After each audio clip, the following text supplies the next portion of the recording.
இந்த உலகத்துல மனுஷன் எவ்வளவோ தவறுகள் செய்யறான். அதுக்கெல்லாம் என்ன காரணம்? அதை பத்தின ஆராய்ச்சி தான் இன்னைக்கு. இதுக்கு ஆராய்ச்சி என்னத்துக்கு? அது தெரிஞ்ச விஷயம் தானே அப்படின்னு நீங்க நினைக்கலாம். ஆனா அப்படி அலட்சியமா இந்த விஷயத்தை விட்டுறக்கூடாது. பொதுவா எல்லோரும் நினைக்கலாம் எது சரி எது தவறு அப்படின்னு தெரியாததுனால தான் மனுஷன் தப்பு பண்றான் அப்படின்னு. ஆனா அப்படி சொல்லிட முடியாது. மனுஷன் தெரிஞ்சே தான் தவறுகள் பண்றான்.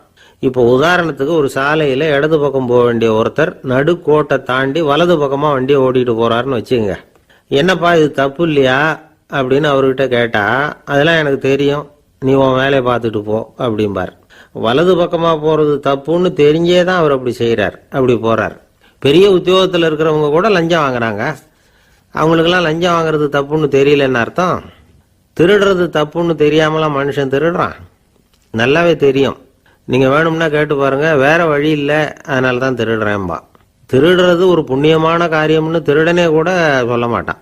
திருடுறது தவறுங்கிறது திருடனுக்கு தெரியும் அப்படிங்கிறத விளக்கறதுக்காக ஒரு பெரியவர் ஒரு கதை சொன்னார். அதாவது 2 திருடர்கள் 2 பேரும் சேர்ந்து ஒரு வீட்டுக்கு போய் ஒரு 10,000 ரூபாயை திருடிட்டு வந்துடுறாங்க. ஒரு காட்டு வழியா வந்துகிட்டு இருக்கிறாங்க. இன்னும் விடியல. 2 பேருக்கும் தூக்கம் கண்ணை சுத்துது. சரி, இப்படியே ஒரு மரத்தடியில படுத்து தூங்குவோம், காலையில விடிஞ்சதும் இந்த பணத்தை 2 பேரும் பங்கு போட்டுக்குவோம் அப்படின்னு முடிவு பண்றாங்க. அதே மாதிரி படுத்து தூங்குறாங்க. நடு ராத்திரியில ஒரு திருடன் முழிச்சுக்கிறான்.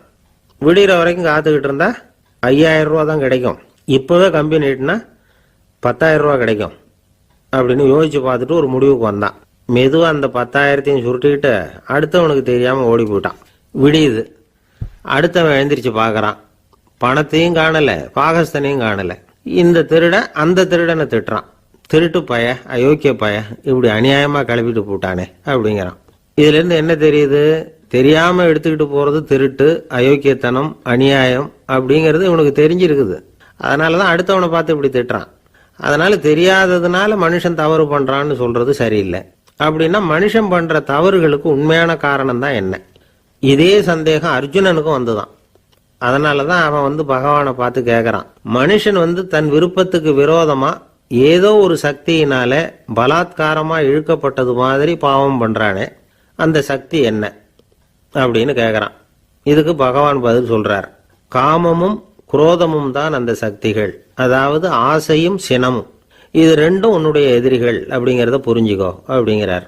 இன்னமும் நுணுக்கமா பார்த்தா காமத்தினுடைய மறு உருவங்கள் தான் குரோதமும் லோபமும். ஆசை நிறைவேறலன்னா குரோதம், அதாவது கோபம். ஆசை நிறைவேறிட்டதுன்னா லோபம், அதாவது பேராசை. பாவத்தை கண்ட்ரோல் பண்ணணும்னா அதுக்கு மெயின் சுவிட்ச் எது அப்படிங்கிறது இப்பதான் தெரியுது. அதுக்கு மனுஷன் தெரிஞ்சே தான் தவறு பண்றான் அப்படின்னு பேசிக்கிட்டோமே. அதுக்கு ஒரு உதாரணம். ஒரு ஆளு ஹோட்டல்ல சாப்பிட போனான். சாப்பிட்டு முடிச்சான். எழுந்திரிச்சு முதலாளி கிட்ட பில்லை கொடுத்தான். காசை கொடுக்கல. முதலாளி பணம் கொடுன்னு கேட்டார். இவன் என்கிட்ட பணம் இல்லைன்னா. முதலாளி கொஞ்சம் கூட அலட்டிக்கல. உள்ள இருந்து ஒரு ஆளை கூப்பிட்டார். இவனை கூப்பிட்டுட்டு போய் இட்லி மாவு ஆட்ட சொல்லுன்னார். இவனும் கவலைப்படாம உள்ள போயிட்டான். அப்போ அழைச்சிட்டு போற ஆளு கேக்குறான், ஏன் சார் சாப்பிட்றதுக்கு முன்னாடி காசு இல்லைங்கிறது உங்களுக்கு தெரியாதா அப்படின்னு கேக்குறான். தெரியும், காசு இல்லைங்கிறதும் தெரியும், காசு இல்லாம சாப்பிட்டா மாவாட்டணுங்கிறதும் தெரியும் அப்படின்னா அந்த ஆள். அப்படின்னா நீங்க உங்க வீட்லயே சாப்பிட்டு இருக்கலாமே அப்படின்னு கேக்குறான் அவன். அதுக்கு இவர் சொல்றாரு, அது எப்படி, அங்க சாப்பிட்டாலும் நான் இதே வேலையை தானே செய்ய வேண்டியிருக்கும் அப்படின்னாராம்.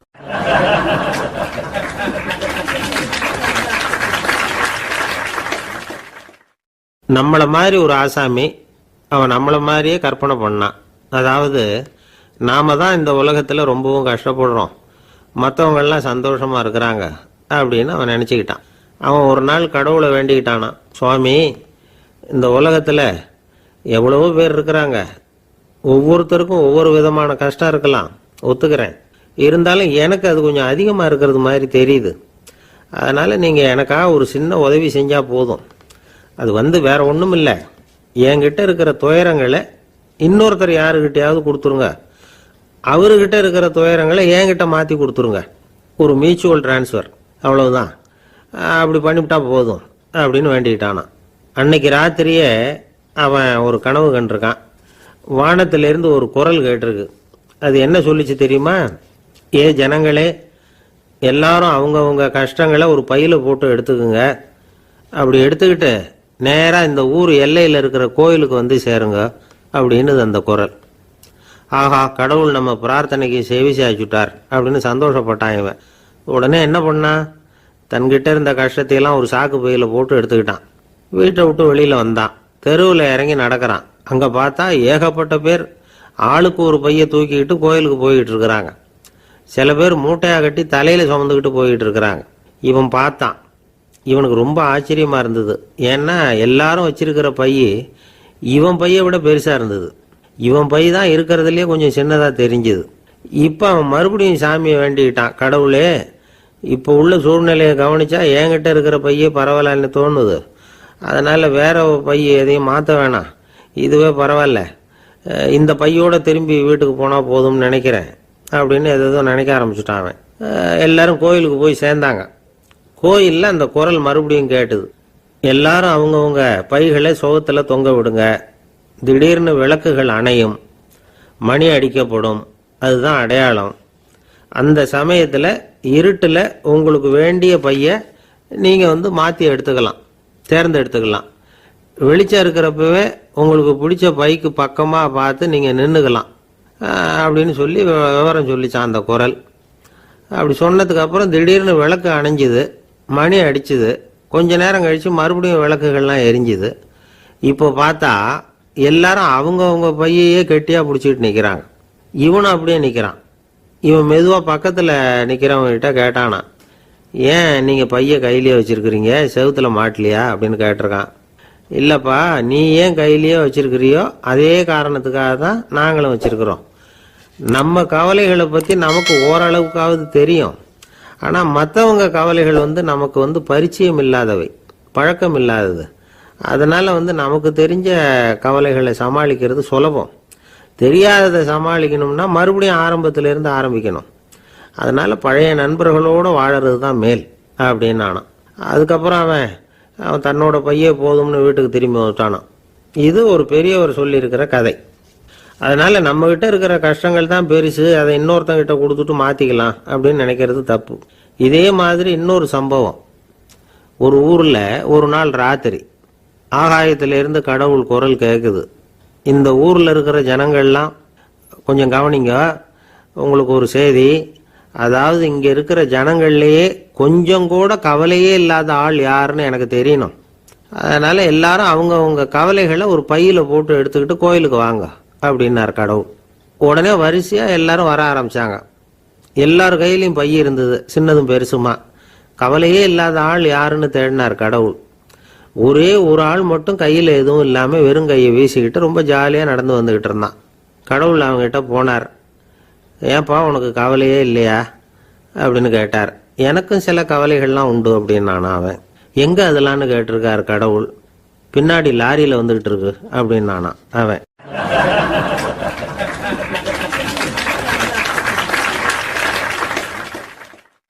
சங்கீத வித்வான்களில் பல வகை உண்டு.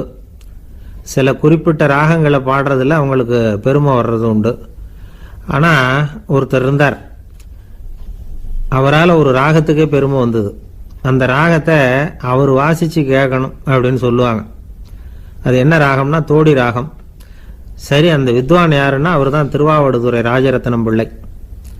பேராசிரியர் கல்கி ஒரு சமயம் தம்முடைய பத்திரிகையில் எழுதினாராம்.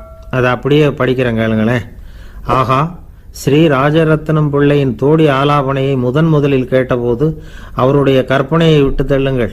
நம்முடைய மனதில் என்னென்ன இன்பமயமான கற்பனைகள் எல்லாம் உதித்தன. குழந்தை தாயிடம் கொஞ்சம் குரலை கேட்டோம், அன்னை குழந்தையிடம் கொஞ்சம் குரலை கேட்டோம், ரதியும் மன்மதனும் பேசிக்கொண்ட காதல் மொழிகளை கேட்டோம், முருகன் சிவபெருமான் செவிகுளிர மொழிந்த உபதேசத்தை கேட்டோம், கலைமகள் கவிஞனுக்கு அருளிய ஆசி மொழிகளை கேட்டோம், நாரத முனிவருடைய தம்பூரா சுருதியை கேட்டோம், ராவணன் தன் எலும்பை ஒடித்து வீணையாக செய்து வாசித்த கானத்தை கேட்டோம், கானப் பறவைகளின் கலகல ஒலியை கேட்டோம், கோல குயில்களின் குரல் இனிமையை கேட்டோம். இப்படிலாம் பேராசிரியர் கல்கி விமர்சனம் எழுதியிருக்கிறார். திருவாவடுதுறை ராஜரத்னம் பிள்ளை அவர்களுடைய வாசிப்பை கேட்டுட்டு டி.என். ராஜரத்னம் பிள்ளை இறந்து போனார். அப்போ கவிஞர் கண்ணதாசன் எழுதினார், செவியனில் ஓடி எங்கள் சிந்தையில் ஓடி இந்த புவியெல்லாம் ஓடி நின்பார் பொங்கிய தோடி வேறெங்கு எவரிடம் போகும் ஐய இனி அதை காப்பார் யாவர் அவிந்தனின் சடலத்தோடே அவிந்தது தோடிதானும் அப்படின்னு எழுதினாராம். அந்த அளவுக்கு அவருடைய தோடியை ரசித்தவர்கள் உண்டு. அதே மாதிரி தோடின்னா என்னன்னு தெரியாமலே அவரை ரசித்தவங்களும் அந்த காலத்தில் உண்டு. அதாவது ஒரு பெரிய சபையில் இவர் வாய்ச்சிக்கிட்டு இருக்கிறார். பாதியில் ஒரு பெரிய மனுஷன் உள்ள வந்தார். அவர் உடம்புல பட்டு வேஷ்டி, ஜருகை, அங்கவஸ்திரம், வாயில் வெத்தலை, வாசனை புகையில, காதில் வைரக்கடுக்கன், கழுத்தில் தங்க சங்கிலி, கை விரல் பூரா மோதிரம், கையில் ஒரு வெள்ளி வெத்தலை புட்டி, உதவிக்கு 2 பேர் பக்கத்தில். இவ்வளவு பந்தாவோட வரார் கச்சேரி கேட்கறதுக்கு. இப்படி வந்தவர் முதல் வரிசையில் உட்கார்ந்தார். வித்வான் வாசித்து முடித்ததும் இவர் அவரை பார்த்து, ஐயா நீங்கள் தோடி வாசிக்கிறதுல ரொம்ப கெட்டிக்காரர்னு கேள்விப்பட்டிருக்கேன், அதை கேட்கறதுக்காக தான் மெனக்கிட்டு வந்திருக்கிறேன், அதை வாசிங்களேன் அப்படின்னாராம் இந்த பெரியவர். ராஜரத்னம் பிள்ளைக்கு ஒன்றும் புரியல. ஏன்னா இது வரைக்கும் அவர் வாசிச்சுக்கிட்டு இருந்ததே அந்த தோடி ராகத்தை தான். அதை வாசித்து முடித்ததும் அதை வாசிங்களேன்னு இவர் கேட்குறார். அப்படின்னா இவரோட ஞானம் எப்படிப்பட்டது? இவ்வளவும் கேட்டுட்டு இப்படி கேட்குறாரே அப்படின்னு அவர் யோசிச்சிருக்கிறார் ராஜரத்னம் பிள்ளை. உடனே என்ன பண்ணார் தெரியுமா? பக்கத்தில் ரொம்ப சாதுவாக சுருதி போட்டுக்கிட்டு இருந்த ஒரு முதுகில் ஓங்கி ஒரு குத்து விட்டாராம்.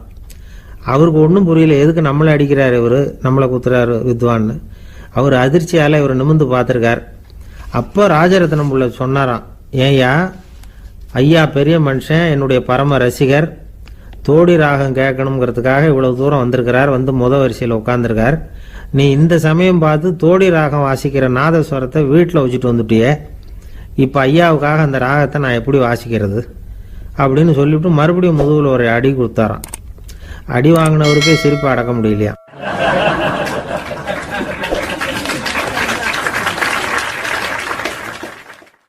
ஒரு மனுஷனை பார்த்து என்கிட்ட வாலாட்டாதே அப்படின்னு சொன்னா அவன் நம்மகிட்ட ஏதோ வம்புக்கு வர்றான்னு அர்த்தம். ஒரு நாயை பார்த்து யாரும் என்கிட்ட வாலாட்டாதே அப்படின்னு சொல்றது இல்லை. ஏன்னா நாய் வாலாட்டுனா அது நம்மகிட்ட தன்னுடைய நன்றியை தெரிவிக்கிறதாக நினைச்சுக்கிட்டு இருக்கிறோம். ஆனால் அது அப்படி இல்லை அப்படின்னு சொல்றாங்க அது சம்பந்தமான நிபுணர்கள். ஒரு நாய் தன்னுடைய வாலை இந்த பக்கமும் அந்த பக்கமுமா இப்படியும் அப்படியும் ஆட்டிக்கிட்டு இருந்தா அது பதட்டத்தில் கூட இருக்கலாம். நாய் நட்பா இருந்தாலும் வாலாட்டும், ஆத்திரத்தில் இருந்தாலும் வாலாட்டும், கோபத்தில் இருந்தாலும் வாலாட்டும், குழப்பத்தில் இருந்தாலும் வாலாட்டும், மகிழ்ச்சியா இருந்தா கூட அது வாலாட்டும். அதை நாம் தப்பா புரிஞ்சுக்கிட்டு அதுகிட்ட போய் மாட்டிக்க கூடாது. நாயை பத்தி எனக்கு நல்லா தெரியும் அப்படின்னு சொல்றவங்க கூட அதுகிட்ட கடி வாங்கிட்டு நிக்கிறது உண்டு. நிபுணர்கள் என்ன சொல்றாங்க தெரியுமா? எப்பவுமே நாய்கள் திடீர்னு கடிச்சு விடுறது இல்ல, கடிக்கிறதுக்கு முன்னாடி சில அறிகுறிகளை காட்டும். அதை சரியா புரிஞ்சுக்கிட்டோம்னா தப்பிச்சுக்கலாம். ஒரு வீட்டுக்கு போறீங்க, அங்க புதுசா ஒரு நாயை பாக்குறீங்க, உடனே அதுகிட்ட போய் குனிஞ்சு சிரிச்சுக்கிட்டே அது தலையில தட்டுறீங்க. இது ரொம்ப தப்பான். ஒரு நாய் இன்னொரு நாயை நேருக்கு நேரு பார்த்து பல்ல காட்டுனா அது தன்னுடைய தன்முனைப்பை காட்டுதுன்னு அர்த்தமா. உன்னை விட நான் பெரியவன் அப்படின்னு சொல்லுதுன்னு அர்த்தம். அதனால நீங்க அது மாதிரி கிட்ட போய் சிரிக்கிறோம் அப்படின்னு நினைச்சுக்கிட்டு பல்ல காட்டினா உங்களையும் எதிரியா நினைச்சிரும். இன்னொரு விஷயம் என்னன்னா, தலையில தட்டுனா நாய்க்கு பிடிக்காது. அது தன்னை அடக்கிறதாகவும் அச்சுறுத்துறதாகவும் நினைச்சுக்கிட்டு இருக்கும். சரி, அப்படின்னா புதுசா ஒரு இடத்துல அல்லது வீட்டில் நாய்க்குட்டியை பார்த்தா என்ன பண்றது? நீங்க சும்மா இருங்க, அதுவா கிட்ட வரட்டும், அதுக்கப்புறம் அதுகிட்ட கனிவா பேசுங்க. கண்ணம், மார்பு, தோல் இங்கெல்லாம் தட்டலாம், தப்பு இல்லையா? தலையில தான் தட்டப்படாதான். ஒரு நாய் உங்களை நோக்கி ஓடி வருது, நீங்களும் ஓடுனா அது துரத்த ஆரம்பிச்சிடும். அசையாம சில மாதிரி நின்றுடுங்க, அது கிட்ட வராது. அதுக்கு ஆர்வம் இல்லாம போயிடும். ஒரு தெருவில் சின்ன பிள்ளைங்க நிறைய பேர் விளையாடிக்கிட்டு இருக்கிறாங்க. அப்போ சில நாய்கள் அங்கே ஓடி வருது. எல்லாரும் ஓடினாங்க. அப்படி ஓடுறப்போ ஒரு பையன் கால் தடிக்க கீழே விழுந்துட்டான். என்னாச்சு தெரியுமா? துரத்திட்டு வந்த நாய்கள்லாம் கீழே விழுந்தவன ஒன்றும் செய்யல, அவன் கிட்டே போகல. ஓடிக்கிட்டு இருந்தாங்கல்ல பசங்க, அவங்கள துரத்திக்கிட்டு அவங்க பின்னாடி ஓடிச்சான். அதுதான் நாய்களுடைய சுபாவம். ஒரு நாய் நம்மளை நேருக்கு நேர் முறைச்சு பார்க்குதுன்னு வச்சுங்க, நாமளும் அதை முறைச்சு பார்க்கக்கூடாது. நாம வேற பக்கம் எங்கேயாவது பார்க்க ஆரம்பிச்சிடணும். ஒரு நாய் கோபமா இருந்ததுன்னா அதோட வால் உறுதியா நேரா நிற்கும். ஒரு நாய் பணிந்து போனா அல்லது பயந்து போனா அது தன்னோட வாலை காலுக்கு நடுவில் வச்சுக்கும். ஒரு நாய் நம்மளை பார்த்து பயந்து நிக்குதுன்னு வச்சுங்க, அதனால நமக்கு ஆபத்து இல்லைன்னு நினைச்சிடக்கூடாது. உங்களை பார்த்துட்டு ஒரு நாய் ஒடுங்குச்சுன்னா நீங்க விலகி போயிடணும் அப்படின்னு அது நினைக்குது. நிறைய பேர் பயந்து போன நாயால கடிபடுறாங்க. இவன் நம்மளை விட பெரிய ஆள், மாட்டிக்கிட்டோம், வேற வழி இல்லை அப்படிங்கிற நினைப்புல தான் நாய் வந்து கடிக்க ஆரம்பிக்குதான். இதே மாதிரி சங்கிலியால கட்டி போடப்பட்டிருக்கிற நாயும் ஆபத்தானது தான். தொடர்ந்து கட்டி போட்டிருந்தா காலப்போக்கில் அது ஒரு மாதிரி ஆயிடும். நாய் வந்து குழந்தைகளை கடிக்காது அப்படின்னு சில பேர் சொல்லுவாங்க. அதுவும் ஒரு தவறான நம்பிக்கை. அதனால சின்ன குழந்தைகளை தனியா நாயோட விளையாட விடக்கூடாது. ஆக கூடி நாயை பத்தி நிறைய விஷயம் புரிஞ்சுக்க வேண்டியிருக்குது. ஒருத்தர் தன்னுடைய நண்பர் வீட்டுக்கு போயிருந்தார். அவசியம் எங்க வீட்டில் சாப்பிட்டுட்டு தான் போகணும் அப்படின்னு ரொம்ப அன்பா சொல்லிவிட்டார். அதை மீற முடியல இவரால். சரின்னு உட்காந்துட்டார். சாப்பாடு போட்டாங்க. சாப்பிட ஆரம்பிச்சார். அவங்க வீட்டில் கட்டி போட்டிருந்த நாய்க்குட்டி இவர் சாப்பிட்றத முறைச்சி பார்த்துது. ஏன் இப்படி என்ன இது முறைச்சி பார்க்குது உங்க வீட்டு நாய்க்குட்டி அப்படின்னு அவர் கேட்டார். அப்போ அவங்க சொன்னாங்களாம், அதுகிட்ட ஒரு கெட்ட பழக்கம்ங்க, தன்னோட தட்டுல யாரு சாப்பிட்டாலும் அது அப்படிதான் முறைச்சி பார்க்கும் அப்படின்னாரா அவர்.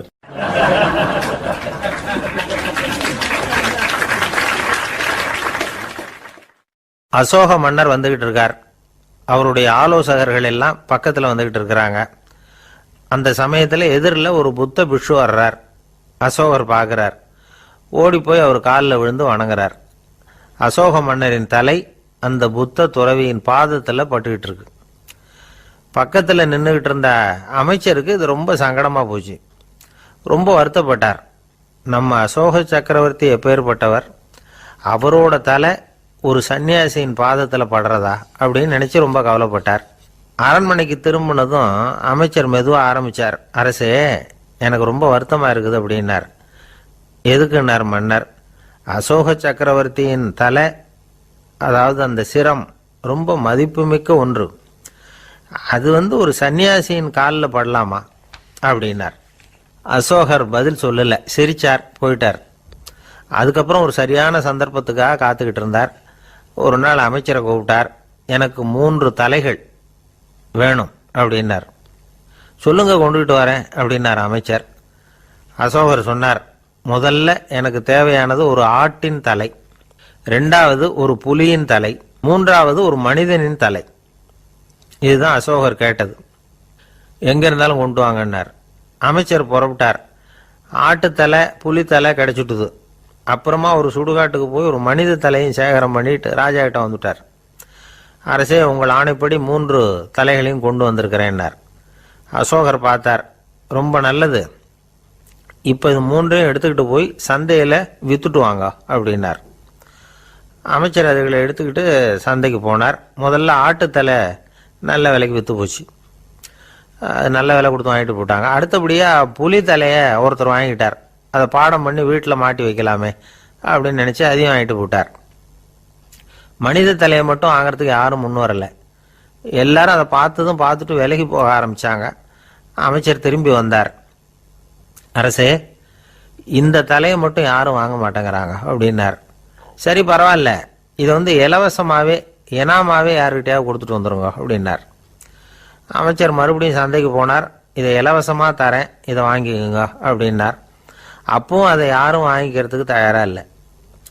மறுபடியும் திரும்பி மன்னர்கிட்ட விவரத்தை சொன்னார். இப்போ மன்னர் சொல்றார், அமைச்சரே, உயிர் இருக்கிற வரைக்கும் தான் இந்த தலைக்கு மதிப்பு. ஜீவன் போனதுக்கு அப்புறம் அதோட மதிப்பும் போயிடுது.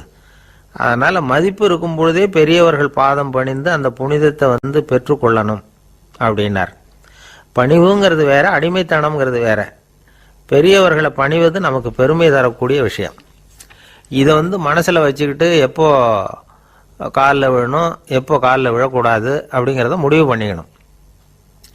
ஒரு சாதாரண ஆள் நடந்து வந்துக்கிட்டு இருந்தார். எதிரில் ஒரு பெரிய மனுஷன் ஓடி போய் அவர் காலில் விழுந்து தன்னுடைய தலையை அவர் பாதத்தில் கொண்டு போய் வச்சார். கொஞ்ச நேரம் கழித்து எழுந்திரிச்சு வந்துட்டார். வந்த பிறகு இவரை கேட்டேன், ஏன் திடீர்னு ஓடி போய் அந்த ஆளு காலில் விழுந்தீங்க அப்படின்னு. அவர் போட்டிருக்கிறது என்னோட காணாம போன செருப்பான்னு கண்டுபிடிக்கிறதுக்காக அப்படி விழுந்தேன் அப்படின்னார்.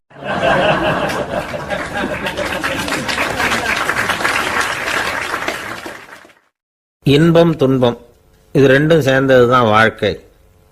இது எல்லாரும் சொல்லிட்டு இருக்கிற ஒரு உண்மை. அது சரி, இது ரெண்டும் வர்றதுக்கு என்ன காரணம்? துறவி ஒருத்தர் யோசிச்சு பார்த்திருக்கார். இன்ப துன்பம் தோன்றுவதற்கு முக்கியமா 6 காரணங்கள் உண்டு அப்படிங்கிறார் அவர். அது என்னங்கிறத நாமளும் தெரிஞ்சு வச்சுக்குவோமே. இப்ப முதல் காரணம் சுயநலம். ஒரு தாயார் தன்னுடைய சுயநலம் கருதி தன்னுடைய மகன் இன்பமா இருக்கணும்னு ஆசைப்படுறாங்க. மகனும் அப்படியே ஆசைப்படுறான்.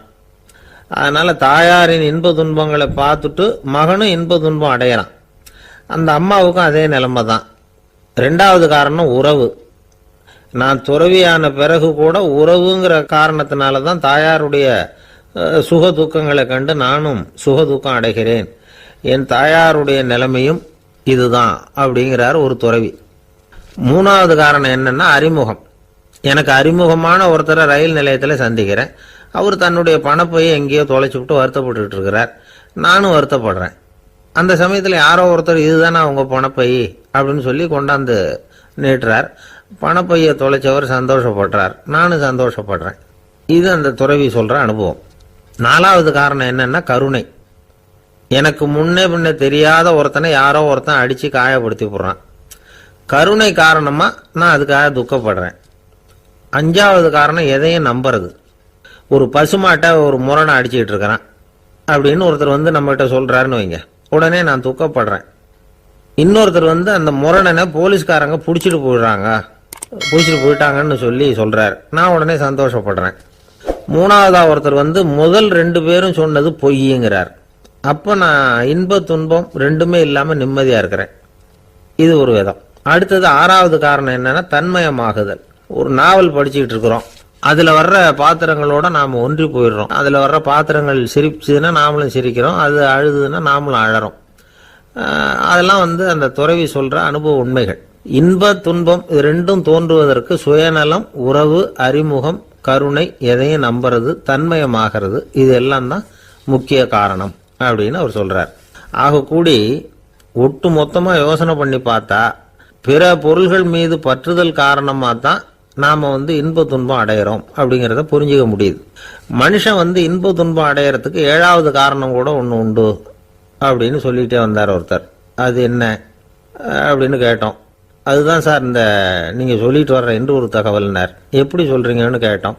இன்று ஒரு தகவல் கேட்க ஆரம்பிக்கிறப்போ மனசுல இன்பம், ஆரம்பிச்ச உடனே இது ஏற்கனவே கேட்ட சமாச்சாரமாச்சே அப்படின்னு நினைக்கிறப்போ துன்பம் அப்படின்னு அதுக்கு ஒரு விளக்கம் கொடுத்தார் அவர்.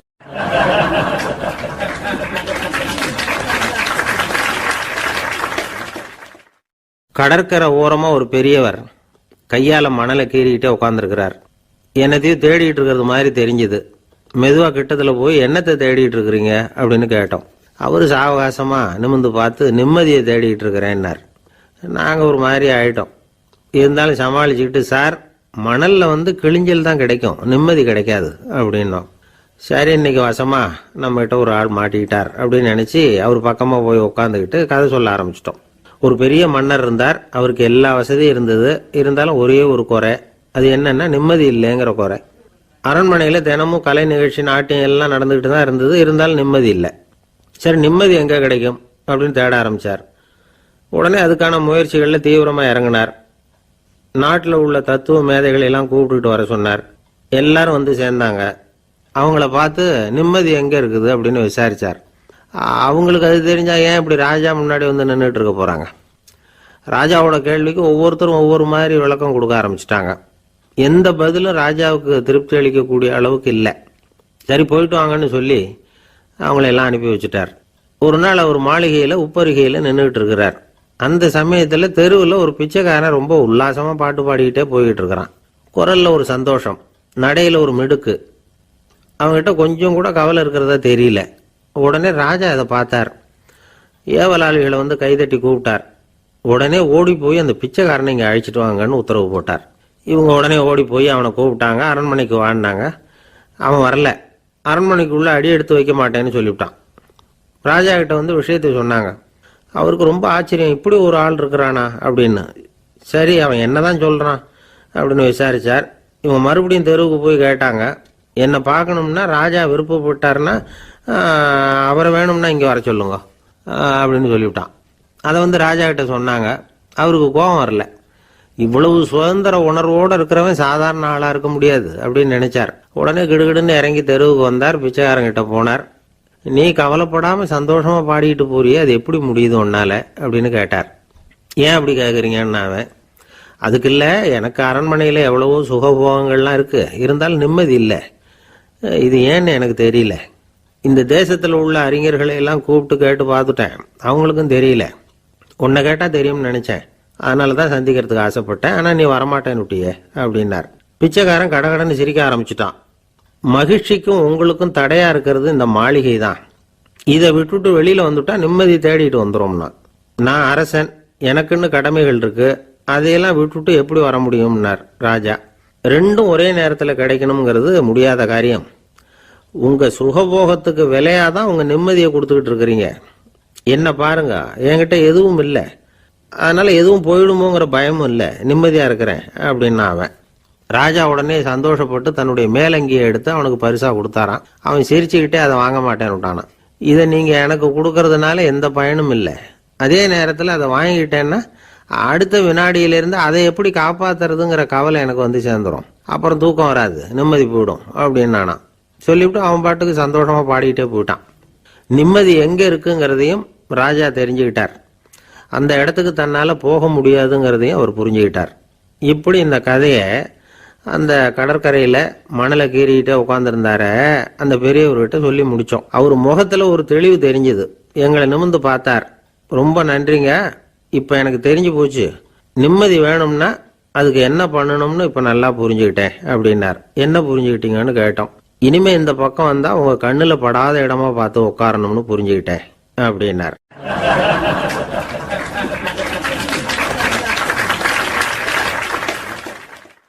இன்றைக்கு பல பேர் உயில் எழுதி வைக்கிறாங்கல்ல. இந்த உயில்னா என்ன? அதாவது ஒரு நபர் தனக்கு பின்னாடி தன்னுடைய சொத்துக்கள் யாருக்கு போய் சேரணும்னு நினைக்கிறாரோ அந்த நினைப்பை சட்டப்படி உறுதிப்படுத்துறது தான் உயில். சரி, உயிலை யாரு எழுதலாம்? 18 வயசு பூர்த்தியான யாரும் உயில் மூலமா சொத்துக்களை விநியோகிக்கலாம். கண் பார்வை இல்லாதவங்க, காது கேளாதவங்க, வாய் பேச முடியாதவங்க, இவங்கெல்லாம் கூட உயில் எழுதி வைக்கலாம். புத்தி சுவாதீனம் இல்லாதவங்க கூட சில சமயம் புத்தி தெளிவா இருந்தா உயில் எழுதலாமா. குடிபோதையில் இருக்கிறவங்க, தாங்கள் என்ன செய்யறோங்கிறது தெளிவா அறிய முடியாதவங்க, நோய் நொடியில் இருக்கிறவங்க, இவங்கெல்லாம் உயில் எழுத முடியாது. ஒருத்தரை நிர்பந்தப்படுத்தி ஏமாத்தி அல்லது சுய நினைவில்லாத ஒருத்தர்கிட்ட எழுதி வாங்கி வைக்கிற உயில் செல்லாது. உயிலை இந்த முறையில தான், இந்த படிவத்துல தான் எழுதணும்னு சட்டத்துல விதி எதுவும் கிடையாது. இதுக்கு முத்திரை கட்டணமும் கிடையாது. உயிலை வெற்று காகிதத்துல எழுதலாம். அச்சடிக்கணும், டைப் அடிக்கணுங்கிற அவசியம் கூட இல்லை. கையாலேயே கூட எழுதலாம். எழுதி இருக்கிறது புரியணும், அவ்வளவுதான். குறைந்தபட்சம் 2 சாட்சிகளை வச்சுக்கிட்டு உயில் எழுதுறவர் அதுல கையெழுத்து போடணும். கையெழுத்து போட தெரியாதுன்னா இடது கை பெருவிரல் ரேகை வைக்கலாம். உயில் சாசனத்துக்கு சாட்சிகள் கையெழுத்து இல்லைன்னாலும் அது செல்லாது. அப்புறம் பிரிவிலேஜ்டு வில் அப்படின்னு இருக்கு, அதுக்கு மட்டும் சாட்சிகள் தேவையில்லை. அது என்னன்னா, இந்த விமானப்படை, கப்பல் படை அல்லது யுத்தத்துல பணிபுரியும் நபர்கள் அவங்கெல்லாம் இருக்கிறாங்க இல்லையா, அப்படிப்பட்டவங்க எழுதுற உயில் அது. அதுக்கு சில விசேஷ சலுகைகள் உண்டு. ஒருத்தர் முதல்ல ஒரு உயில் எழுதி வைக்கிறார், அதுக்கப்புறம் மனசு மாறி போகுது, அது வேணாம்னு நினைக்கிறார், ரத்து செஞ்சுடலாம். அதுக்கப்புறம் வேற உயிலும் எழுதலாம். உயிரோடு இருக்கிற வரைக்கும் எத்தனை தடவை வேணும்னாலும் உயில் எழுதலாம். கடைசியா எழுதப்பட்ட உயில் சட்டப்படி சரியா இருந்தா அதுதான் அமலுக்கு வரும். சரி, எழுதுற உயில ரகசியமா வச்சிருக்கிறது எப்படி? இது ஒரு கேள்வி. இதுக்கு என்ன செய்யணும்னா, ஒருத்தர் உயில எழுதினதுக்கு அப்புறம் அவர் தானாவோ அல்லது அங்கீகரிக்கப்பட்ட முகவர் மூலமாகவோ, அதாவது ஒரு ஏஜென்ட் மூலமாகவோ, ஒரு கவரில் போட்டு சீல் வச்சு கவர் மேலே தன்னுடைய பெயரை எழுதி அல்லது அந்த ஏஜென்ட் பெயரை எழுதி கவர் மேலே என்ன அடக்கம் செய்யப்பட்டிருக்கு, உள்ள என்ன இருக்கு அப்படிங்கிற விவரம்லாம் எழுதி சார் பதிவாளர்கிட்ட ஒப்படைக்கலாம். இதுக்கு கட்டணம் உண்டு. அதுக்கப்புறம் எப்போ தேவைப்படுதோ அப்போ ஒரு மனு கொடுத்து அந்த கவரை திரும்ப வாங்கிக்கலாம். இப்போ எழுதுற உயில இவ்வளவு நாளுக்குள்ள பதிவு செய்யணுங்கிற கால வரையறை உண்டா அப்படின்னு ஒரு கேள்வி வரலாம் இல்லையா? எப்போ வேணும்னாலும் பதிவு செய்யலாம். நம்மால் ஒருத்தர் ஒரு நாள் ரொம்ப அவசரமா வந்தார். இந்த உயில் எழுதுறது சம்பந்தமா பூரா விவரமா எனக்கு உடனே தெரியணும்னார்.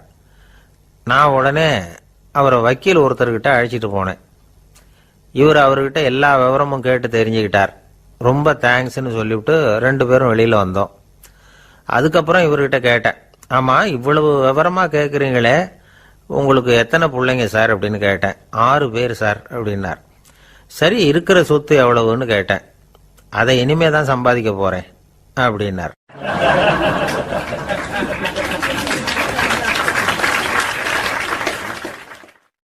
வயிறு பசிக்குதேங்கிறது சிலரோட கவலை, வயிறு பசிக்க மாட்டேங்குதே அப்படிங்கிறது சில பேரோட கவலை. 2 விதமான கவலைக்கும் வயிறு தான் காரணமாக இருக்குது. வயிறு பசிச்சதுன்னா அது இயற்கை, வயிறு பசிக்கலைன்னா அது வியாதி. ஆனால் பசியையும் நாம் பசிப்பிணி அப்படின்னு தான் சொல்லுவோம். என்ன காரணம்?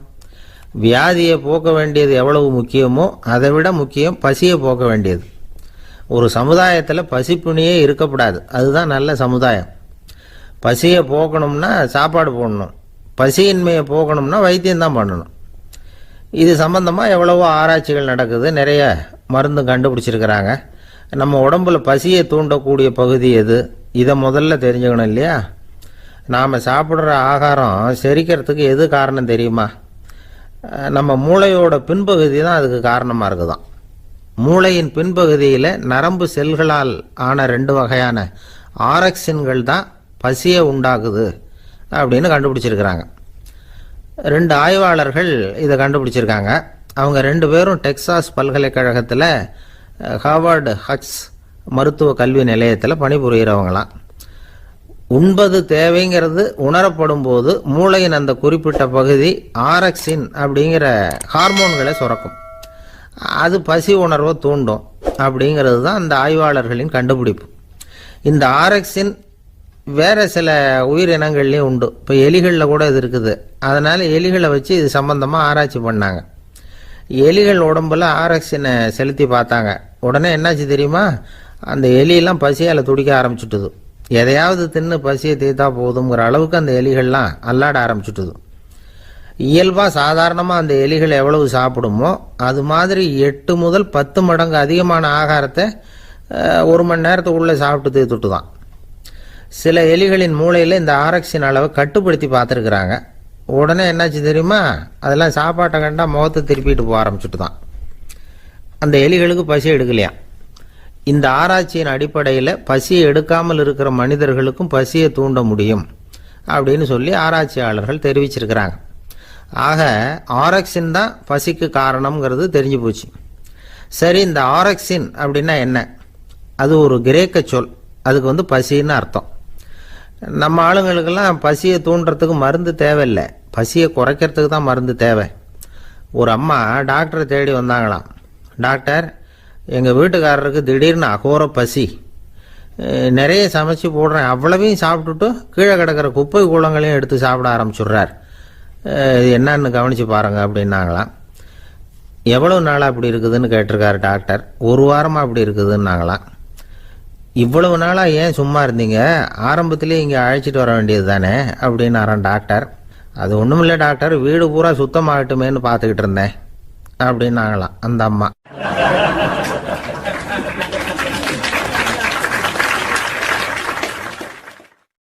உங்க மேல எனக்கு அளவு கடந்த அன்பு அப்படின்னு யாராவது சொன்னா அதை அலட்சியமா நினைச்சிடக்கூடாது. அது கொஞ்சம் சீரியஸான விஷயம். அளவுக்கு மிஞ்சினா எதுவுமே இடைஞ்சல் தானே. அன்பும் அப்படிதான். அன்பு அதிகமா இருந்தா அது எப்படி கெடுதல் பண்ணும் அப்படிங்கிற சந்தேகம் உங்களுக்கு வரலாம். தசரதன் கதை என்னாச்சு? கைகேயி மேல வச்ச அளவு கடந்த அன்பு ராமன் காட்டுக்கு போறாப்புல ஆயிட்டுதுல்ல. தசரதன் எப்பேற்பட்ட அரசன். விஸ்வாமித்திரர் சொல்றார், என்ன மாதிரி முனிவர்களுக்கும் தேவர்களுக்கும் ஏதாவது கஷ்டம் வந்தா முதல்ல முருகன் கிட்ட போவோம், அப்புறம் பரமசிவனை போய் பார்ப்போம், அதுக்கப்புறம் திருமால் கிட்ட போவோம், அப்புறம் பிரம்மன் இந்திரன் இவங்களெல்லாம் போய் பார்ப்போம், இவங்களால எல்லாம் முடியலன்னா கடைசியில் அயோத்திக்கு வருவோங்கிறார். உன்னை விட்டா வேற கதி உண்டோ அப்படின்னு தசரதனை பார்த்து விஸ்வாமித்திரரே சொல்றார். அப்பேற்பட்ட அரசன் தசரதன் கைகேயி காலில் விழறான். உன் பாதங்களை தொட்டு கெஞ்சி கேட்டுக்கிறேன், ராமனை காட்டுக்கு அனுப்பாதேங்கிறான். தசரதனுடைய இந்த நிலைமைக்கு என்ன காரணம்? அவன் கைகேயி மேல வச்ச அளவு கடந்த அன்பு தான் காரணம்.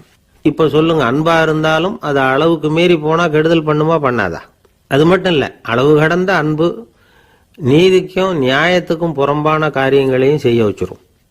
தசரதன் மிகச்சிறந்த நீதிமான், தர்மத்துக்கு விரோதமா ஒரு காரியமும் செய்யாதவன். அப்பேற்பட்டவன் தன்னுடைய மனைவியை பார்த்து என்ன சொல்றான் தெரியுமா? உனக்காக நான் என்ன செய்யணும் சொல்லு, செய்யறேன்.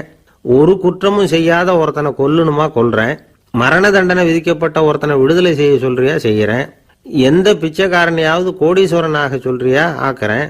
அல்லது கோடீஸ்வரனை பிச்சைக்காரன் ஆக்கணுமா, ஆக்குறேன் அப்படிங்கிறான். நீதிக்கு விரோதமான இந்த பாவங்களை செய்யறதுக்கு அப்பேற்பட்ட அரசன் எப்படி துணிஞ்சான்? மனைவி பேர்ல வச்ச அளவு கடந்த அன்புதான் காரணம். திரிசூலம், வஜ்ராயுதம், வாள் இதுகளால தாக்கப்பட்டா கூட அதையெல்லாம் கொஞ்சம் கூட லட்சியம் பண்ணாத ஒருத்தன் காமதேவனுடைய மலர் அம்புகள் தாக்குனா அதை அவனால தாக்கு பிடிக்க முடியல, விழுந்துடுறான். காமதேவனுக்குள்ள மகிமையே அதுதாங்கிறார் துளசிதாசர். அதனாலதான் பெரியவங்கள்லாம் என்ன சொல்றாங்கன்னா, எதையும் அளவுக்கு மீறி செய்யாதேங்கிறாங்க. அப்பா, அம்மா, மனைவி, மக்கள் எல்லார் பேர்லயும் அன்பு அவசியம்தான். ஆனா அந்த அன்பு அறிவுக்கு புறம்பா இருக்கக்கூடாது, அளவுக்கு மீறி இருக்கக்கூடாது. அப்பதான் வாழ்க்கை சுகமா இருக்கும். இல்லைன்னா அவஸ்தை தான். அளவுக்கு மீறின அன்புங்கிறது புரியுது, அது சரி. அறிவுக்கு புறம்பான அன்புங்கிறது எப்படி? ஒரு தாய்க்கு ஜலதோஷம் அல்லது ஏதோ ஒரு தொற்று நோயின்னு வச்சுங்களேன். அந்த அம்மாவுக்கு தன்னுடைய குழந்தை பேர்ல அளவு கடந்த அன்பு. தனக்கு நோய் இருக்கு, அது அடுத்தவங்களுக்கு தொற்றக்கூடியது அப்படின்னு தெரிஞ்சிருந்தோம் அன்பை காட்டுறதுக்காக அந்த குழந்தைக்கு முத்தம் கொடுக்குறேன்னு தூக்கி வச்சுக்கிட்டு கொஞ்சம் ஆரம்பிச்சதுன்னு வச்சுக்கோங்க, அது நல்லா இருக்குமா? இதுதான் அறிவுக்கு புறம்பான அன்புங்கிறது. அது மாதிரி விலங்குகள்கிட்ட அன்பாயிருன்னு சொல்றோம். அதுக்காக புலிக்கு முத்தம் கொடுக்க முடியுமா? அப்படி கொடுத்தா அது அறிவுக்கு புறம்பான அன்பு. அதனால அன்பு கூட அறிவுபூர்வமா இருக்கணும் அப்படிங்கிறத இன்னைக்கு தகவல் மூலமா நாம புரிஞ்சுக்கணும். இந்த காலத்து காதலன் தன்னுடைய காதலிகிட்ட சொன்னானாம், இதை பாரு, உன் பேர்ல எனக்கு அளவு கடந்த அன்பு. உனக்காக என்ன செய்யணும் சொல்லு, செய்யறேன். நெருப்புல நடக்கணுமா, நடக்கிறேன். நீர்ல குதிக்கணுமா, குதிக்கிறேன். உயிரையே கொடுக்கணுமா, கொடுக்கறேன் அப்படின்னா. சரி, வர்ற ஞாயிற்றுக்கிழமை சாயந்தரம் 6 மணிக்கு இதே இடத்துக்கு வாங்க அப்படின்னு அந்த பொண்ணு. இவன் கொஞ்சம் யோசனை பண்ணி பார்த்துட்டு, அன்னைக்கு மழை பெய்யாம இருந்தா வந்துடுறேன் அப்படின்னானா. ஒரு பெரிய அரசன் இந்த உலகம் பூராவையும் ஆண்டுகிட்டு இருந்தான். ரொம்ப காலம் அப்படி அரசாட்சி பண்ணிக்கிட்டு இருந்தான். திடீர்னு அவனுக்கும் சில எதிரிகள் முளைச்சாங்க. அவங்கெல்லாம் ஒன்று சேர்ந்து இவனை தோற்கடிச்சுட்டாங்க. தோத்து போனதும் இவனுக்கு பயம் வந்துட்டுது, எங்கே எதிரிகள் நம்ம கொண்டுடுவாங்களோ அப்படின்னு. வெளியில் வந்தால் தனக்கு ஆபத்துன்னு பயந்துக்கிட்டு யாருக்கும் தெரியாமல் ஒரு குகைக்குள்ளே போய் பதுங்கி கிடக்கிறான். நிலைமையை பாருங்க. முதல் நாள் அரண்மனையில் அதிகாரம் பண்ணிக்கிட்டு இருந்தவன் மறுநாள் குகையில் பயந்து போய் பதுங்கி கிடக்கிறான். ராத்திரி நேரம் வந்தது, பசி வயத்தை கிள்ளுது, பிச்சை எடுத்து சாப்பிட வேண்டிய நிலைமை. பிச்சை எடுக்கிறதுக்கு பாத்திரம் வேணுமே, என்ன பண்ணுறது அப்படின்னு அங்கேயும் இங்கேயும் பார்க்குறான். ஒரு மூலையில் யாரோ விட்டுட்டு போன ஒரு ஓடு கிடக்குது. அதை எடுத்துக்கிட்டு புறப்பட்டான். இருட்டில் வழி புரியல. ஏதோ ஒரு யூகத்தில் காலை மெதுவாக எடுத்து வச்சு நடந்து போய்கிட்டு இருக்கிறான். வழியில் ஒரு கருப்பு நாய் படுத்து கிடந்தது. இருட்டில் அவன் இது கண்ணுக்கு சரியாக தெரியல. அவனுக்கு தவறி போய் காலை வச்சுட்டான். அது மேலே நாய் சும்மா இருக்குமா, வள்ளுன்னு விழுந்து கடிச்சு விட்டுது. காலை பார்க்குறான், காலத்தையும் நினச்சி பார்க்குறான். அரண்மனையில் வீரக்கழல் அணிந்த காலை உடைய மன்னா அப்படின்னு புகழ்வாங்களே புலவர்கள்லாம். ஆனால் அது இன்னைக்கு நாய் கடித்த காலம் ஆயிட்டுதே அப்படின்னு நினைக்கிறான். அது மட்டும் இல்லை, முன்னாடி எல்லாம் பொற்கிண்ணங்களில் தான் அவன் சாப்பிடுவான். ஆனால் இப்போ உடஞ்சி போன ஓட்டு, அது ஓட்டை கையில் வச்சுக்கிட்டு நிற்கிறான். அதில் ஏதாவது யாராவது சாப்பாடு போடுவாங்களான்னு. முன்னாடியெல்லாம் நிறைய பேர் அரண்மனைக்கு வருவாங்க. அரசருக்கு காணிக்கைன்னு சொல்லி இவன் காலடியில் கொண்டாந்து கொட்டுவாங்க. அப்போலாம் இவன் அந்த ஜனங்களுடைய முகத்தை திரும்பி கூட பார்க்கறது இல்லை, ரொம்ப கர்வமாக உட்காந்துருப்பான். அதே ஆள் இன்னைக்கு எல்லார் கண்ணுலையும் படுறது மாதிரி பிச்சை எடுத்துக்கிட்டு இருக்கிறான். அப்போலாம் காணிக்கைகளை தன்னுடைய கையால் வாங்குறது தனக்கு கௌரவ குறைச்சல்னு நினச்சி தன்னுடைய வேலைக்காரங்களை விட்டு தான் அதை வாங்க சொல்லுவான். இப்போ பார்த்தீங்கன்னா அவனே தன் கையாலேயே பிச்சை வாங்குறான். நினச்சி பாருங்க, அந்த மனுஷன் நாள் அரசன், மறுநாள் பிச்சைக்காரன். எவ்வளவு வித்தியாசம்! செல்வம் தான் இப்படி ஒரு வித்தியாசம் ஏற்படுறதுக்கு காரணம். அப்படிப்பட்ட செல்வம் வாழ்க்கையை நடத்துறதுக்கு நமக்கு தேவைதான். ஆனால் அதையே நாம் அடைய வேண்டிய பயனா நினைக்கிறோம் பாருங்க, அதுதான் வேடிக்கை. இதை நம்மாழ்வார் அழகா ஒரு பாசுரத்தில் சொல்றார். ஒரு நாயகமாய் ஓட உலகுடன் ஆண்டவர், கருணாய் கவர்ந்த காலர், சிதைகிய பானையர், பெருநாடு காண இம்மையிலே பிச்சைதாம் கொள்வர், திருநாரணன் தாழ் காலம் பெற சிந்தித்து உய்மினோ அப்படிங்கிறார் நம்மாழ்வார். ஒரு பெரிய பணக்காரர் ஒரு துறவிகிட்ட போய், சாமி என்கிட்ட நிறைய பணம் இருக்கு, இருந்தாலும் நிம்மதி இல்லை, என்னால் நிம்மதியாக இருக்க முடியல, என்ன காரணம்னு கேட்டாராம். உடனே அந்த துறவி இதுக்கு நேரடியாக பதில் சொல்லாமல் பக்கத்தில் நின்றுக்கிட்டு இருந்த ஒரு குழந்தைய கூப்பிட்டார். அது ஓடியாந்தது. ஒரு ஆப்பிள் பழத்தை எடுத்து அது கையில் கொடுத்தார். அதை வாங்கிக்கிட்டு குழந்தை சிரிச்சுது. இன்னொரு பழத்தை எடுத்து கொடுத்தார். அதை இன்னொரு கையில் வாங்கிட்டு சிரிச்சுது. மூணாவது ஆப்பிள் எடுத்து கொடுத்தார். 2 பழத்தையும் நெஞ்சில் அணைச்சிக்கிட்டு 3வது பழத்தையும் வாங்கிறதுக்கு முயற்சி பண்ணிச்சு. ஆனால் அது உடனே நழுவி கீழே விழுந்து உருண்டு ஓடிச்சு. ஏற்கனவே இருந்ததும் விழுந்துட்டுது. இப்போ அந்த குழந்தை அழ ஆரம்பிச்சுட்டுது. இப்போ அந்த துறவி பணக்காரர்கிட்ட சொன்னாராம், குழந்தைய கவனிச்சியா, 2 ஆப்பிள் போதும்னு அது நினைச்சிருந்தா இப்போ அது அழ வேண்டிய அவசியம் வந்திருக்குமா அப்படின்னாராம். எதுவுமே அளவுக்கு மிஞ்சினா துன்பம்தான். இந்த காலத்தில் இதெல்லாம் யாரு காதில் வாங்குறாங்க? ஒருத்தனை நல்ல வழிக்கு கொண்டு வரணும்னு நினைச்சு அவனை கூப்பிட்டு உட்கார வச்சு இந்த கதையை சொல்லிட்டு இருந்தாங்க. சொல்லிவிட்டு அந்த குழந்தை செஞ்சது தப்பு தானே அப்படின்னு கேட்டிருக்கிறாங்க. ஆமாம், தப்பு தான், நானா இருந்தா அப்படி செஞ்சிருக்க மாட்டேன் நானா இவன். 2 பழமே போதும்னு சொல்லியிருப்பியா அப்படின்னு கேட்டிருக்காங்க. அப்படி இல்லைங்க, அவர் கொடுக்க கொடுக்க ஒவ்வொரு பழமா வாங்கி பின்னாடி வச்சுட்டு மறுபடியும் கையை நீட்டுவேன் அப்படிங்கிறானா. இவெல்லாம் எந்த காலத்துல திருந்துறது?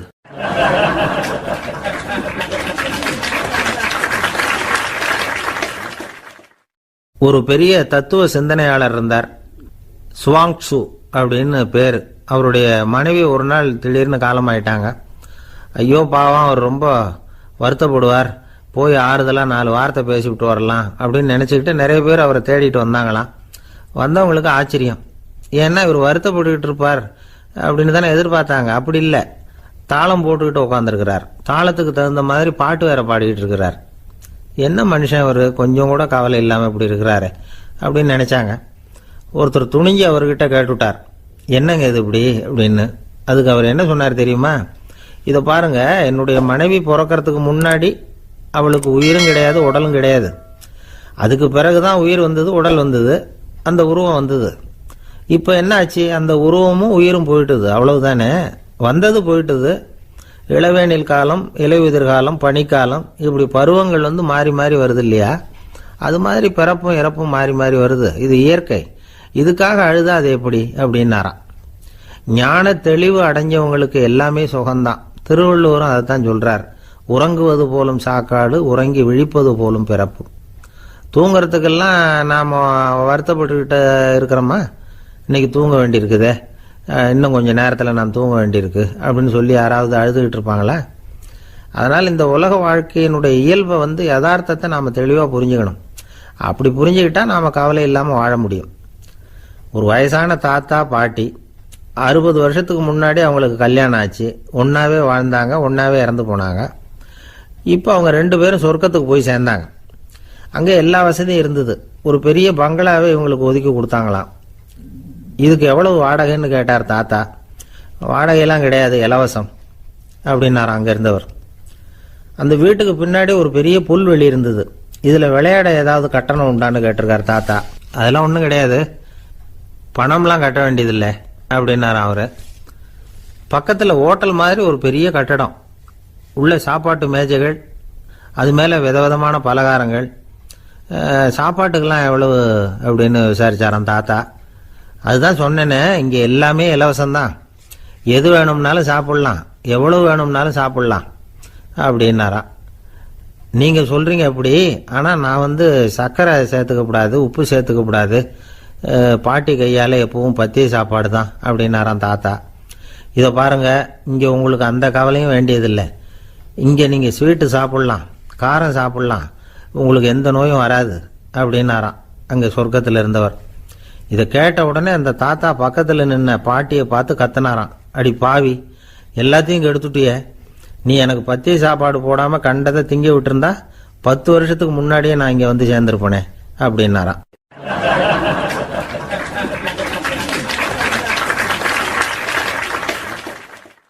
ஒரு சன்னியாசி, அவர் ஒரு நாள் ஒரு கனவு கண்டாராம். அந்த கனவுல அவர் சொர்க்கத்துக்கு போறார். அங்கே ஒரு பெரிய திருவிழா நடந்துகிட்டு இருக்குது. எங்கே பார்த்தாலும் அலங்கார வளைவுகள், வண்ணமயமான விளக்குகள், பாதைகள் பூரா மலர்கள், எல்லா கட்டடங்களும் ஒளிமயம். அவ்வளவு கோலாகலமா பிரம்மாண்டமா அந்த திருவிழா நடந்துகிட்டு இருக்குது. அது என்ன திருவிழாங்கிறது இந்த சன்னியாசிக்கு புரியல.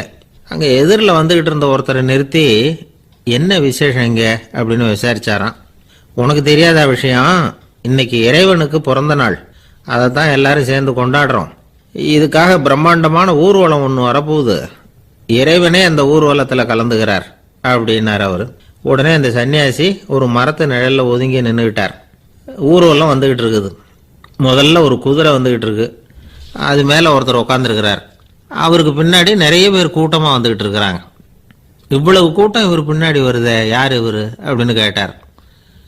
ஒரு மதத்தின் பெயரை சொல்லி, இவர் அந்த மதத்தின் தலைவர், அவரை பின்பற்றுகிற மக்கள் கூட்டம் பின்னாடி வந்துகிட்டு இருக்குது அப்படின்னு விவரம் சொல்லியிருக்கிறாங்க. இவங்களுக்கு அடுத்தபடியா இன்னொரு குதிரையில் ஒருத்தர் வந்துகிட்டு இருக்கிறார்.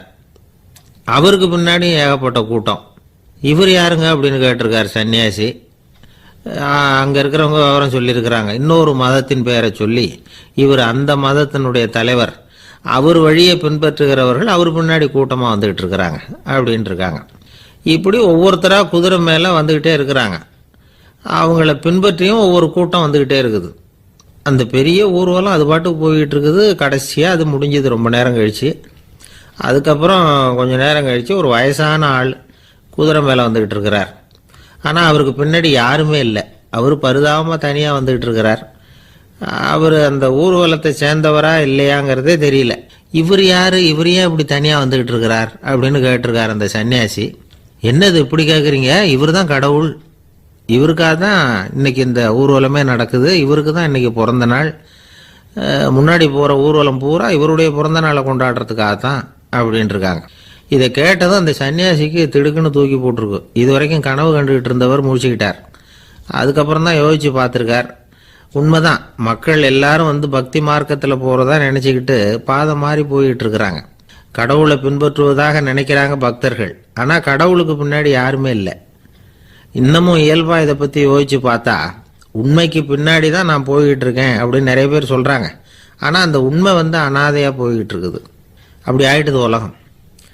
இந்த காலத்துலேயும் ஒரு ஊர்வலம், ஒரு பெரிய மனுஷருக்கு பிறந்த நாள் விழா. அவர் குதிரை மேலே ஏறி முன்னாடி போயிட்டு இருக்கிறார். அவருக்கு பின்னாடி ஒரு 100 பேர் தொண்டர்கள் அவங்க பாட்டுக்கு போகிறாங்க. எல்லாம் பணம் கொடுத்து ஏற்பாடு பண்ணவங்க.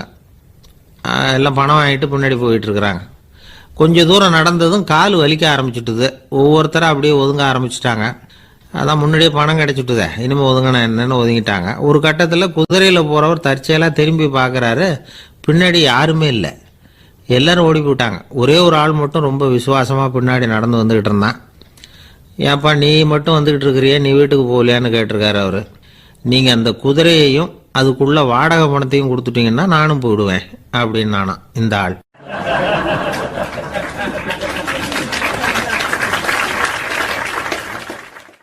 ஒரு ஊரில் ஒரு ஆள் இருந்தான், தையல் கடை வச்சுருந்தான். அவங்கிட்ட ஒருத்தன் ஒரு சட்டை துணி எடுத்து கொடுத்து தைக்க சொல்லியிருந்தான். வர்ற சனிக்கிழமை வா வாங்கிட்டு போ அப்படின்னு அவன் சொல்லியிருந்தான். அதே மாதிரி இவன் வந்தான். அவன் தச்சு வச்சிருந்த சட்டையை கொடுத்தான். இவன் வாங்கி அங்கேயே போட்டு பார்த்தான். கை நீளம் ஒன்றுக்கு ஒன்று வித்தியாசமாக இருந்தது. வலது கை இடது பக்கத்தை விட நீளம் குறைச்சலாக இருந்தது. அவன் முணுமுணுக்க ஆரம்பிச்சுட்டான், என்ன இது இப்படி தைச்சுட்டியேன்னு. இதுக்கு அவன் சொன்னான், ஐயையோ இதுக்காகவா சங்கடப்படுறீங்க, வலது கையை மட்டும் கொஞ்சம் உள்ளே இழுத்தாப்புல வச்சுக்கிட்டீங்கன்னா சரியாக போகுது, மற்றபடி அந்த சட்டையில் உள்ள கலை அம்சத்தை கவனிங்க, எவ்வளோ அற்புதமாக தைச்சிருக்கேன் பாருங்கள், ஒரு சின்ன குறைய இப்படிலாம் பொருட்படுத்த வேண்டியதில்லை, நான் சொன்னது மாதிரி கையை கொஞ்சம் உள்ளே இழுத்தது மாதிரி வச்சுக்கிட்டு நடந்து போங்க, ஜோராக இருக்கும் அப்படின்னா. அவனும் யோசித்து பார்த்தான். சரியான யோசனையாக தான் தோணுச்சு. கொஞ்சம் முயற்சி பண்ணி வலது கையை கொஞ்சம் உள்ளே இழுத்து சட்டை சரியாக இருக்கிறது மாதிரி பண்ணிக்கிட்டான். இப்போ மறுபடியும் ஒரு பிரச்சனை. வலது கையை உள்ளே இழுத்த மாதிரி அப்படியே வச்சுக்கிட்டதும் முதுகு பக்கம் கொஞ்சம் துணி தளர்த்தியாக தொங்குறது மாதிரி தெரிஞ்சுது. என்ன இது முதுகு பக்கம் துணி குவிஞ்சுட்டுதே தொங்குதே அப்படின்னா மறுபடியும், அடடா இதுக்காகவா கவலைப்படுறீங்க, உடம்பு அதுக்கு தகுந்த மாதிரி கொஞ்சம் வளைச்சிக்கிட்டா சரியாக போடுது, இதுக்காக அந்த அழகான தையலை பிரித்து அதில் உள்ள கலை அம்சத்தை கெடுக்கிறதுக்கு என் மனசு இடம் தரல, எவ்வளவுக்கு தளர்த்தியாக இருக்கோ அவ்வளவுக்கு கொஞ்சம் உடம்ப வளைச்சி அப்படி குனிஞ்சது மாதிரி போங்க போதும் அப்படின்னா. அதுவும் நல்ல யோசனையாக தான் பட்டுது இவனுக்கு. சரின்னு சொல்லிவிட்டு புறப்பட்டான். தெருவில் இறங்கினான். கையை கொஞ்சம் உள்ளே இழுத்தான். உடம்ப கொஞ்சம் முன்னால் வளைச்சான். சட்டைக்கு தகுந்த மாதிரி உடம்ப பண்ணிக்கிட்டான். மெதுவாக நடந்து போகிறான். இப்போ எதிரில் இன்னொருத்தன் வரான். இவனை பார்க்குறான். இவன் போட்டிருக்கிற சட்டையை பார்க்குறான். ஆஹா அற்புதம்ங்கிறான். சும்மா சொல்லக்கூடாது, ரொம்ப நல்லா இருக்குது. நிச்சயமாக இது இந்த ஊர் மேலே தெருவில் இருக்கிற ஒருத்தன் இருக்கானே, அவன் தைச்சதாக தான் இருக்கணும் அப்படின்னா. இதை கேட்டதும் அவனுக்கு ஆச்சரியம். எப்படி அவ்வளவு கரெக்டாக கண்டுபிடிச்சிங்க அப்படின்னு கேட்டிருக்கான். இதுக்கு அந்த வழிபோக்கன்னு சொன்னானா, அவன் ரொம்ப கெட்டிக்காரன். உங்களை மாதிரி உடம்பும் கையும் வளைஞ்சு போன ஒரு ஆசாமிக்கு அவனை தவிர வேற யாராலேயும் இவ்வளவு பொருத்தமான ஒரு சட்டையை தைக்க முடியாது அப்படின்னானா. பாருங்க, அவனுக்காக இவன் அனுசரிக்க போய் இவனோட நிலைமை எப்படி ஆயிட்டுது பாருங்க. இதே மாதிரி தான் சில சடங்குகளும் சம்பிரதாயங்களும் நம்மளை கோமாளி ஆக்கி விட்டுரும். எதுவாக இருந்தாலும் அதில் அறிவுபூர்வமான அணுகுமுறை அவசியம். ஒரு நர்ஸ் அவசரமாக ஓடி டாக்டர்கிட்ட சொல்லிச்சான், டாக்டர் ஒரு தப்பு நடந்து போச்சு. 10ஆம் நம்பர் பெட்டில் இருக்கிற பேஷண்ட்டுக்கு காலில் ஆப்ரேஷன் பண்ணுறதுக்கு பதிலாக கையில் ஆப்ரேஷன் பண்ணி விட்டீங்க. கை ஆப்ரேஷன் பண்ணிக்க வேண்டிய ஆள் 7ஆம் நம்பர் பெட்டில் இருக்கார் அப்படின்னு தான். அதுக்கு இவர் பதட்டப்படாமல் சொன்னாராம், பரவாயில்ல இவரை தூக்கி 7ஆம் நம்பர் பெட்டில் போட்டுரு அப்படின்னாராம்.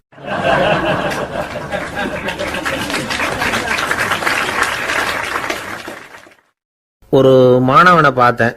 என்ன தம்பி படிப்புலாம் எப்படி இருக்குது அப்படின்னு விசாரித்தேன். அவன் ரொம்ப அழுத்துக்கிட்டான். நான் நல்லா தான் சார் படிக்கிறேன், இருந்தாலும் புத்தியில் சரியாக ஏற மாட்டேங்குது சார் அப்படின்னா. சரி, இவனும் நம்ம ரகம்தான் அப்படின்னு சொல்லி முடிவு பண்ணிட்டோம்.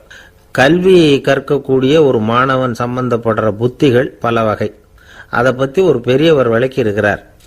மிருத்து புத்தின்னு ஒன்று இருக்குதான். மிருத்துன்னா மண்ணு. மண்ணால் செவுறு கட்டுறோம்ல, மண் சுவரில் ஆணி அடிக்கிறதும் சுலபம், அதை பிடுங்கி எடுக்கிறதும் சுலபம். அது மாதிரி சில பேர் குரு சொல்லி கொடுக்கறத சுலபமாக கேட்டு தெரிஞ்சு வச்சுக்குவாங்க. கொஞ்ச நேரத்தில் சுலபமாக மறந்தும் போயிடுவாங்க. இது மிருத்து புத்தின்னு பேர், மண் புத்தி. தாரு புத்தின்னு ஒன்று உண்டான். தாருன்னா மரம். அதில் பச்சை மரத்தில் ஆணி அடிக்கிறது சுலபம், ஆனால் அதை எடுக்கிறது கஷ்டம். அது மாதிரி ஆசிரியர்கிட்ட இருந்து கேட்டதை கவனமாக மனசில் பதிய வச்சுக்கிட்டு அதை மறக்காமல் இருக்கிறது தாரு புத்தி. பட்டை மரமாக இருந்தால் அதில் ஆணி அடிக்கிறதும் கஷ்டம், அடிக்கிற ஆணியும் சீக்கிரம் நழுவிடும்.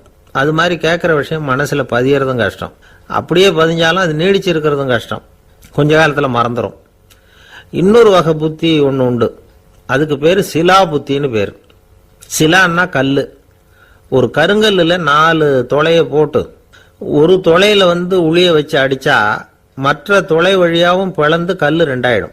அது மாதிரி சந்தியான இடங்கள்ல குறிப்பா ஒரு பொருளை சொன்னா அதை வச்சுக்கிட்டு மற்றதையும் தெரிஞ்சுக்கிறது, அது சிலா புத்தின்னு பேர். வேணு புத்தின்னா என்ன தெரியுமா? வேணுன்னா மூங்கில். மூங்கில் கணுவில் ஒரு பக்கம் உளிய வச்சு அடிச்சா 2 பக்கமும் பிளந்துரும். அது மாதிரி ஒரு செய்தியை கேட்டுக்கிட்டு இருக்கிறப்பவே அதோட முன்பின் தொடர்களையும் தெரிஞ்சுக்கணும், அது வேணு புத்தி. தைல புத்தின்னு ஒன்று உண்டு. தைலம்ங்கிறது எண்ணெய். தண்ணியில் ஒரு துளி எண்ணெயை விட்டா அது தண்ணி பூரா பரவி போடுதுல்ல, அது இப்படி பரவுறது மாதிரி ஆசிரியர் சுருக்கமாக ஒரு கருத்தை சொன்னா அதை வச்சுக்கிட்டு பூரா விஷயங்களையும் தெரிஞ்சுக்கணும், அது தைல புத்தி. கற்பூர புத்தின்னு ஒன்று கேள்விப்பட்டிருக்கோம். அது எப்படின்னா, கற்பூரம் தீ பட்ட உடனே பிடிச்சிக்கும். ஆசிரியர் சொன்ன உடனே நுண்ணறிவோட பாடங்களை புரிஞ்சுக்கிறது இந்த வகை புத்தி. கரி புத்தின்னு ஒன்று. அது எப்படின்னா, கரியில் நெருப்பை வச்சு விசிறிய பிறகு அதுக்கப்புறம் அது கறி நெருப்பாகும். அது மாதிரி காலம்புற சாயந்தர வேலைகளில் ஆசிரியர் பாடம் சொல்லி கொடுப்பார், அதை கொண்டு புரிஞ்சுக்கிறது இந்த வகை. கதலித்தண்டு புத்தின்னு ஒன்று சொல்லுவாங்க. கதலிங்கிறது வாழை மரம். வாழைத்தண்டில் தீ வைக்கிறது எவ்வளவு சிரமமோ அவ்வளவு சிரமத்தோட கல்வி கற்கிறது கதலித்தண்டு புத்தி. இதை தவிர இன்னும் சில வகையான மாணவர்களை கூட அடையாளம் காட்டுறாங்க. ஆசிரியர் சொன்னதில் நல்லது மட்டும் எடுத்துக்கிறவன் அன்னம். ஆசிரியர் கிடைச்ச இடத்துல பாடத்தை கேட்டுக்கிட்டு பிறகு தனியாக உட்காந்து சிந்திக்கிறவன் பசு. பசுமாடு அப்படி தானே, புல்லு கண்ட இடத்துல மேயும், அதுக்கப்புறம் நிதானமாக அசை போட்டுக்கும். ஆசிரியர் சொன்னதை தவிர வேற எதையும் சொல்ல முடியாதவன் கிளி.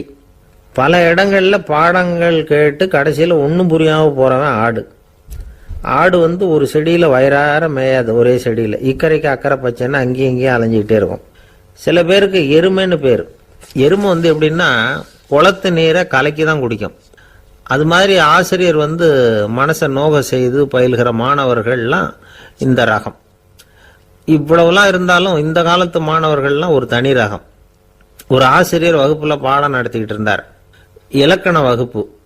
இறந்த காலம், நிகழ்காலம், எதிர்காலம், past tense, present tense, future tense, இதை பற்றிலாம் பாடம் நடத்துகிறார். எல்லாம் சொல்லி கொடுத்துட்டு இப்போ நான் ஒரு வாக்கியம் சொல்லுவேன், அது என்ன காலம் அப்படிங்கிறத நீங்கள் சொல்லணும்னார் ஆசிரியர். சரின்னாங்க மாணவர்கள்லாம். நான் நாளைக்கும் பாடம் நடத்தப் போகிறேன், இது என்ன காலம் அப்படின்னு கேட்டார் ஆசிரியர். அதாவது நான் நாளைக்கும் பாடம் நடத்தப் போகிறேன், இந்த வாக்கியம் என்ன காலம்னு கேட்டார்.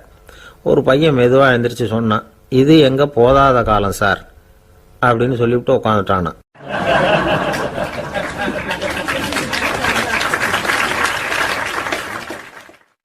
ஒரு ஊர்ல ஒரு பெரிய செல்வந்தர் இருந்தார். பணத்துக்கு பஞ்சம் இல்லை. அதனால இந்த உலகத்துல முடியாத காரியம் எதுவும் இல்லைன்னு நினைச்சார்.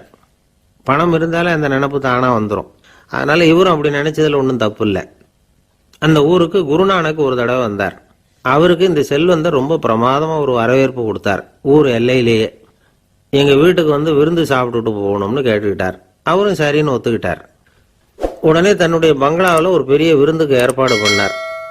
குருநானக் அழைச்சிட்டு வீட்டுக்கு போனார், உட்கார வச்சார். ஐயா, நான் இந்த ஊர்லயே ரொம்ப பெரிய வசதி உள்ளவன், என்னால் எல்லாம் முடியும். உங்களுக்காக நான் என்ன செய்யணும்னு சொல்லுங்க, எதுவாக இருந்தாலும் பரவாயில்ல, எவ்வளவு செலவானாலும் பரவாயில்ல, என்னால் செய்ய முடியும். என்ன செய்யணும்னு சொல்லுங்க, அது போதும், நான் செய்கிறேன் அப்படின்னு நான் ரொம்ப பணிவா. இதை கேட்டதும் குருநானக் சிந்திச்சார் கொஞ்ச நேரம். அதுக்கப்புறம் தன்னோட சட்ட பைக்குள்ள கையை விட்டு ஒரு பழைய ஊசி ஒன்று எடுத்தார். அந்த செல்வந்தர்கிட்ட கொடுத்தார். இதை பாருங்க, இவ்வளவு தூரம் நீங்க கேட்கறதுனால சொல்றேன், எனக்கு நீங்க செய்ய வேண்டிய உதவி இதுதான்னார்.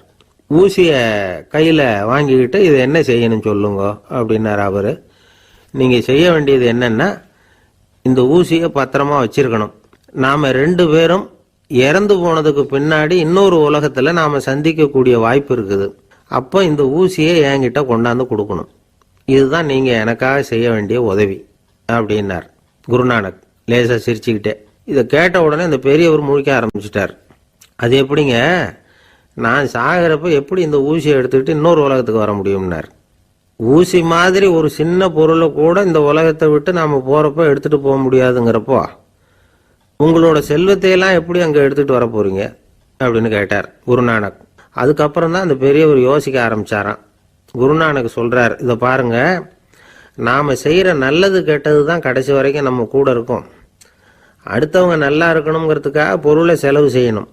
அப்படி செய்யலைன்னா எந்த பிரயோஜனமும் இல்லை அப்படின்னார். அதுக்கப்புறம் தான் அந்த செல்வந்தரின் அறிவு கண் திறந்துதான். உடனே குருநானக்கை வணங்கினார். ஐயா, என்கிட்ட இருந்த ஆணவம் போயிட்டுது, இனிமே என்கிட்ட இருக்கிற செல்வத்தை நல்ல வழியில செலவழிப்பேன் அப்படின்னாராம். நம்ம கிட்ட இருக்கிற பணம் எப்பவும் நம்ம கூடவே வந்துகிட்டு இருக்காதுங்கிறதுக்கு இது ஒரு உதாரணம். அதுக்காக நாம பணம் சேர்க்கறத பத்தி கவலைப்பட வேண்டியதில்லை, பேசாம படுத்து தூங்கிட்டு இருந்தா போதும் அப்படின்னு இதுக்கு அர்த்தம் பண்ணிக்க கூடாது. முறையான வழியில பணம் சேர்க்கணும், அதை முறையான வழியில செலவு பண்ணணும். அதனால ஏற்படக்கூடிய மன நிறைவு இருக்கு பாருங்க, அது அனுபவிச்சவங்களுக்கு தான் தெரியும். சொர்க்கத்துக்கு போறவங்க இங்க இருந்து பணத்தை எடுத்துட்டு போக முடியாது. ஆனா நம்ம செல்வத்தை இங்க மற்றவங்களுக்கு பயன்பட செய்து அதனால ஏற்படுற புண்ணியம் இருக்கு பாருங்க, அதை எடுத்துட்டு போக முடியுமா. இதுதான் ஆன்மீகவாதிகள்லாம் சொல்ற கருத்து. ஜான் நியூட்டன் ஒருத்தர், அவர் சொன்னார், நான் எப்பவாவது சொர்க்கத்துக்கு போய் சேர்ந்தேன்னா அங்க 3 அதிசயங்களை பார்ப்பேன்னார். என்னன்னு கேட்டாங்க. நான் யார் யார் இருக்க மாட்டாங்கன்னு நினைச்சுக்கிட்டு இருந்தேனோ அவங்கள சில பேர் அங்க இருப்பாங்க, அது ஒரு பெரிய அதிசயம்னார். சரி, அடுத்தது என்ன? 2வது அதிசயம் என்னன்னா, அங்க இருப்பாங்கன்னு நான் எதிர்பார்த்த சில பேர் அங்க இருக்க மாட்டாங்க அப்படின்னார். சரி, 3வது பெரிய ஆச்சரியம் என்ன அப்படின்னா, நான் அங்க இருக்க பாருங்க, அதுதான் அந்த 3வது அதிசயம் அப்படின்னாராம்.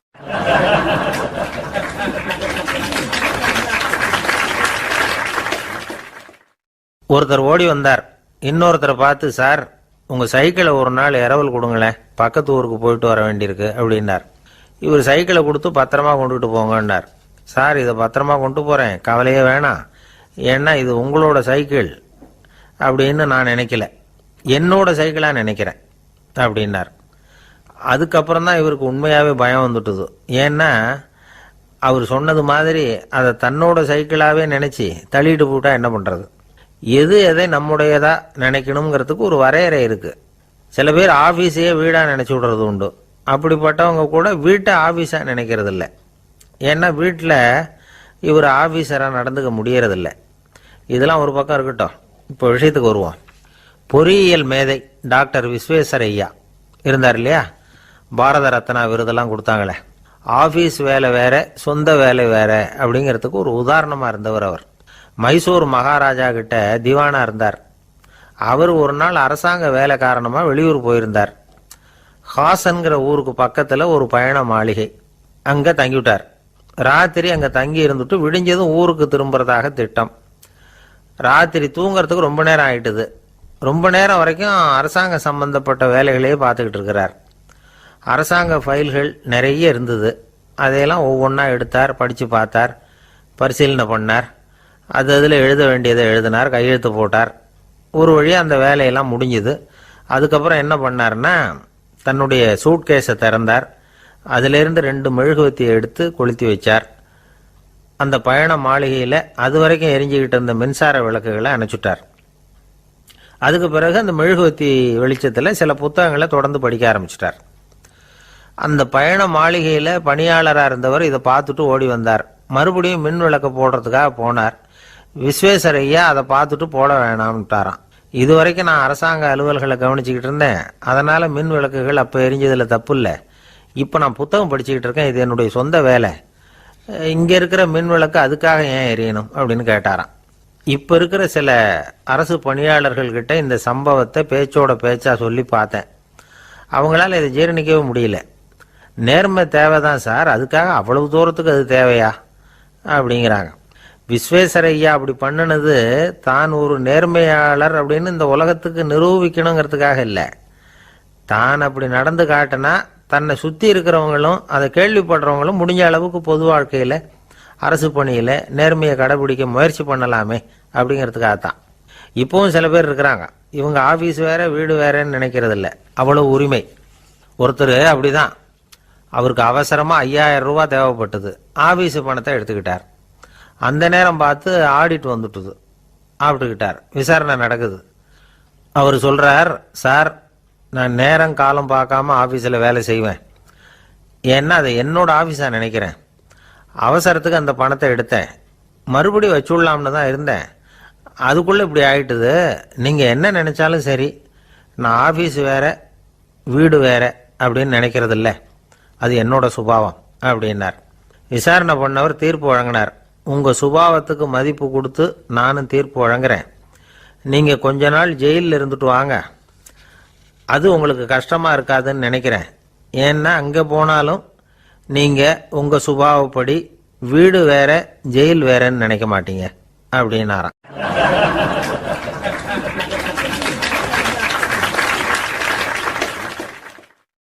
திபேத் நாட்டில் புத்த மடாலயங்கள் நிறைய உண்டு. அதுக்கு ஒரு தலைமையகமும் உண்டு. அது இந்த திபேத் தலைநகரம் லாசாவில் இருக்குது. ரொம்ப காலத்துக்கு அப்பால் அதை பற்றியெல்லாம் நிறைய விவரங்கள் எழுதி வச்சிருக்கிறாங்க. அது இப்போவும் நமக்கு கிடைக்குது. அதாவது ரொம்ப தூரத்துக்கு அந்தாண்ட மலைகளுக்கு நடுவில் ஒரு கிளை மடாலயம். அந்த மடத்தின் தலைவருக்கு வயசாயிட்டு தான், அதனால் தலைமை பொறுப்பை வேற ஒருத்தர்கிட்ட ஒப்படைக்கலாம் அப்படின்னு முடிவு பண்ணாராம். உடனே ஒரு லாமாவை கூப்பிட்டார். அவர் மூலமாக தலைமை மடாலயத்துக்கு செய்தி அனுப்புனார், பொருத்தமான வாரிசு ஒருத்தரை அனுப்பி வைக்கும்படியாக. அந்த வாலிப லாமா புறப்பட்டார். காடு மேடெல்லாம் நடந்து போகிறார். ரொம்ப நாள் கழித்து தலைமை பீடத்தை அடைஞ்சார். தலைமை குரு கிட்ட விவரத்தை சொன்னார். தகுதியான ஒருத்தரை அனுப்பி வச்சா அழைச்சிட்டு போகிறேன் அப்படின்னார். சரி, நாளைக்கு காலையில் நீங்கள் அவங்க எல்லாரையும் அழைச்சிட்டு போகலாம்னார் அவர். அவங்க எல்லாரையுமா? அங்கே தேவைப்படுறது ஒருத்தர் தானே அப்படின்னார் இவர். ஆமான்னார். அப்புறம் ஏன் எல்லாரையும் அழைச்சிட்டு போக சொல்கிறீங்கன்னார். அது இப்போ உனக்கு புரியாது. நான் ஒரு 100 பிக்குகளை அனுப்புகிறேன், அதாவது பிட்சுகளை. அவ்வளவு பேரையும் அங்கே வச்சு சமாளிக்க முடியாது அப்படின்னாரு இவர். இருந்தாலும் இப்போ அந்த தலைமை குரு என்ன சொன்னார்னா, அதை பற்றி கவலைப்படாத, நான் 100 பேரை அனுப்புகிறேன், அதில் 99 பேர் வழியிலேயே காணாமல் போடுவாங்க, ஒருத்தன் மட்டும்தான் வருவான். அவனும் அங்கே வந்து சேர்ந்துட்டானா நீ ரொம்ப கொடுத்து வச்சவன் அப்படின்னார். இவருக்கு ஒன்றும் புரியல. இருந்தாலும் மறுநாள் அந்த வாலிபல் 100 பேரை அழைச்சிக்கிட்டு புறப்பட்டார். போகிற வழியிலேயே பல பேர் அங்கங்கே பிச்சுக்கிட்டு போயிட்டாங்க. அவர் சொன்னது மாதிரியே வழியில் அவங்க ஊர்கள் இருந்தது தான் காரணம். அப்பா அம்மாவை பார்த்துட்டு வரேன் அப்படின்னு கொஞ்சம் பேர் போனாங்க. சொந்த பந்தத்தை பார்த்துட்டு வரேன் அப்படின்னு கொஞ்சம் பேர். ஒரு வாரம் ஆச்சு. இப்போ மிஞ்சினது 10 பேர் தான். வழியில் ஒரு நகரம். அங்கே சில பிட்சுக்கள் வந்து சந்திச்சாங்க. எங்கள் மடத்து தலைவர் இறந்துட்டார், உங்களில் யாராவது ஒருத்தர் எங்களுக்கு தலைவராக முடியுமா அப்படின்னு கேட்டாங்க. 10 பேரும் தயார். அதில் ஒருத்தரை அழைச்சிக்கிட்டு அவங்க போயிட்டாங்க. இன்னொரு ஊரில் சில பேர் வந்தாங்க, வழி மறிச்சாங்க. நில்லுங்க, எங்கள் மன்னர் மகளுக்கு திருமணம், அதை நடத்தி வைக்க 3 லாமாக்கள் தேவை அப்படின்னாங்க. இப்படி கொஞ்சம் கொஞ்சமாக எல்லாரும் காலி. கடைசியில் 2 பேரும் மிஞ்சினாங்க. அங்கே ஒரு இளம்பெண் எதிரில் வந்தா, எங்கள் அப்பா வேட்டைக்கு போயிருக்கிறாரு, இன்னும் திரும்பி வரல, வீட்டில் வேற யாரும் இல்லை, தனியாக இருக்க பயமாக இருக்குது, யாராவது ஒருத்தர் எனக்கு துணையாக இருக்கணும் அப்படின்னு கேட்டுக்கிட்டா. எங்கள் 2 பேரில் நீயே ஒருத்தரை தேர்ந்தெடுத்துக்கோ, இல்லைன்னா எங்களுக்குள்ளே சண்டை வந்துடும் அப்படின்னாங்க. இப்போ மிஞ்சினவர் ஒருத்தர். அவருக்கும் ஒரு சோதனை வந்தது. ஒரு தர்க்கவாதி எதிரில் வந்தான், உன்னோட வாதம் பண்ணணும்னா. இவனோட வாதம் பண்ணுறேன், அது முடிய ரொம்ப காலம் ஆகலாம், தர்க்கத்தில் நான் ஜெயிச்சா அங்கே வரேன், இல்லைன்னா இவருடைய சீடனை ஆயிடுவேன் அப்படின்னார் அவர்.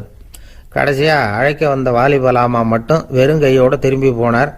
அங்கே இருந்த வயசான மடாதிபதி கேட்டார், எத்தனை பேர் அங்கேருந்து புறப்பட்டீங்கன்னார். என்னையும் சேர்த்து 101ன்னார் அவர்.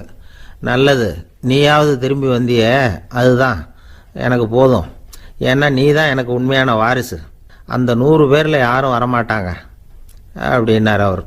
ஏன்னா அவருக்கு தெரியும் இவர் ஒருத்தர் தான் திரும்பி வருவாருங்கிறது.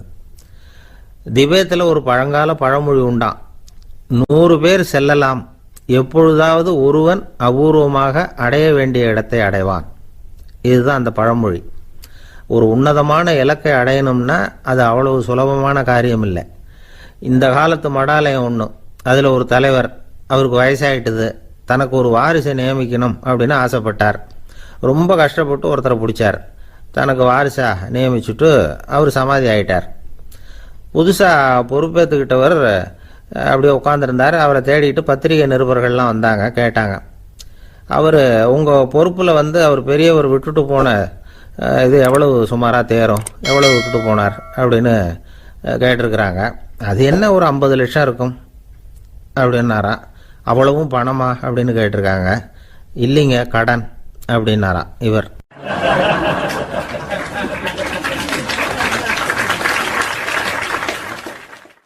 ஒரு நண்பர் யாருக்கோ ஃபோன் பண்ணிட்டு இருந்தார்.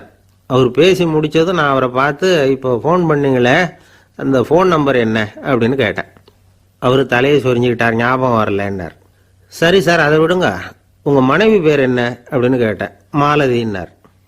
என்ன சார் இது வேடிக்கை, கொஞ்ச நேரத்துக்கு முன்னாடி பேசின ஃபோன் நம்பர் வந்து மறந்து போச்சு, எப்போவோ கல்யாணம் பண்ணிட்ட மனைவி பேர் மறக்கலை, அதை கரெக்டாக சொல்லிவிட்டீங்களே அப்படின்னு கேட்டேன். அவர் என்ன ஒரு மாதிரியாக பார்த்தார். அவர் அப்படி என்னை பார்த்ததில் ஒன்றும் தப்பு இல்லை, ஏன்னா நாம் எல்லாருமே அப்படித்தானே, ஒரு குறிப்பிட்ட காரியத்துக்காக தொலைபேசியில் ஒருத்தட்ட பேசுகிறோம், அதுக்கப்புறம் அந்த எண் வந்து நமக்கு அனாவசியம், அதனால் மறந்துடுறோம். இதுக்கு பேர் தான் தற்காலிக ஞாபகம். ஆனால் மனைவி பேரை வந்து மறந்துட முடியுமா? முடியாது. அது வந்து அவசியமான ஒன்று. அடிக்கடி அந்த பேரை வந்து உபயோகப்படுத்துகிறோம், அதனாலேயும் அது வந்து முக்கியங்கிறதுனாலேயும் அதை மறக்கிறது இல்லை. இதுக்கு பேர் நிரந்தர ஞாபகம். சரி, இந்த தற்காலிக ஞாபகம், நிரந்தர ஞாபகம், இது 2 ஞாபக அளவுகளையும் கட்டுப்படுத்துறது எது அப்படின்னா மூளைக்குள்ள நடக்கிற மின்சார நடவடிக்கைகள் தான். தற்காலிக ஞாபகம் ஒரு மின்னல் மாதிரி தோன்றி மறையுது. நிரந்தர ஞாபகம் ஒரு படிவம் போல மூளையில் படிஞ்சுடுது. ஒரு சம்பவத்தின் பல பிரதிகள் மூளையில் பல்வேறு பகுதிகளிலேயும் படிகிறதுனால ஒன்று மறைஞ்சாலும் மறந்தாலும் இன்னொன்று மறையறதில்ல. இப்படிப்பட்ட நிலைமையில தான் இந்த தொண்டையில் இருக்கு, வாயில் வரமாட்டேங்குது சார் அப்படிமா. ஒருத்தருக்கு எந்த துறையில் ஆர்வமும் ஈடுபாடும் அதிகமோ அது சம்பந்தமான ஞாபக சக்தி அதிகமாக இருக்கும்.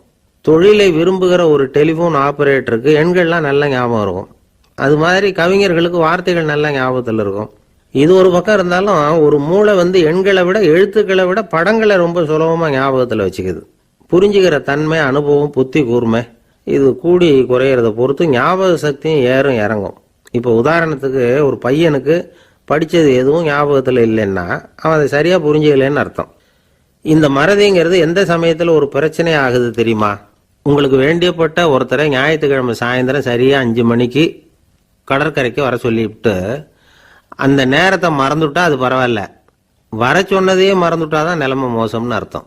இப்படி இருந்தால் இது சிகிச்சை எடுத்துக்க வேண்டிய நிலைமைங்கிறத புரிஞ்சுக்கணும்.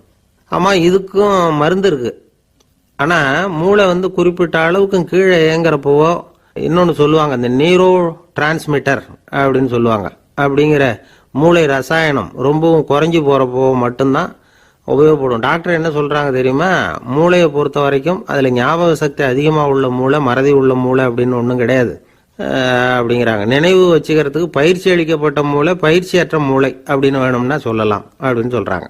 அதனால நம்ம ஞாபக சக்திங்கிறது நம்ம கிட்ட இருக்கிற பயிற்சி, முயற்சி இதை பொறுத்து தான் அமையும். ஒருத்தர் ஒரு பென்சிலை எங்கேயோ வச்சுக்கிட்டு தேடிக்கிட்டு இருந்தார். அப்புறம் என்னமோ தீவிரமா யோசனை பண்ணி அதை ஞாபகப்படுத்தி பார்த்துக்கிட்டு இருந்தாராம். எதிரில் உட்காந்துருந்தவர் சொன்னார், பென்சிலை தானே தேடிட்டு இருக்கீங்க, அது உங்க வலது காதில் இருக்குது சார் அப்படின்னாராம் அவர். இதுக்கு அவர் சொல்லியிருக்காரு, பென்சிலை வலது காதில் தான் வச்சிருக்கேங்கிறது எனக்கு நல்லா ஞாபகம் இருக்கு, ஆனா எது வலது காதுங்கிறது தான் மறந்து போச்சு அப்படின்னாராம். அவர் அதை தான் யோசிச்சுட்டு இருந்திருக்கிறார்.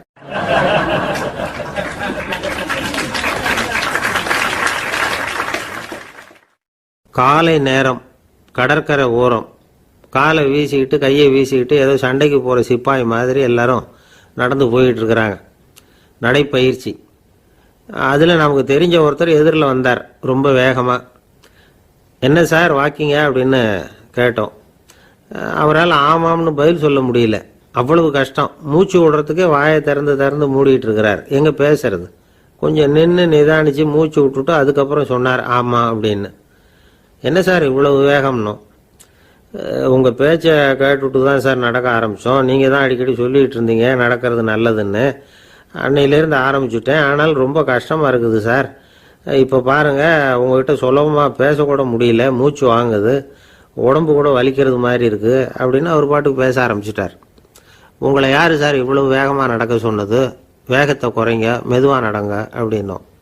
நீங்கள் நடக்கிறதுனால என்னென்ன சௌகரியம்னு அன்னைக்கு சொன்னீங்களே தவிர சௌகரியமாக நடக்கிறது எப்படின்னு சொல்லலையே அப்படின்னார் அவர். இன்னமும் லேசாக மூச்சு வாங்கிக்கிட்டே சொன்னால் கூட இவர் சொல்கிறதுலே ஒரு நியாயம் இருக்குது.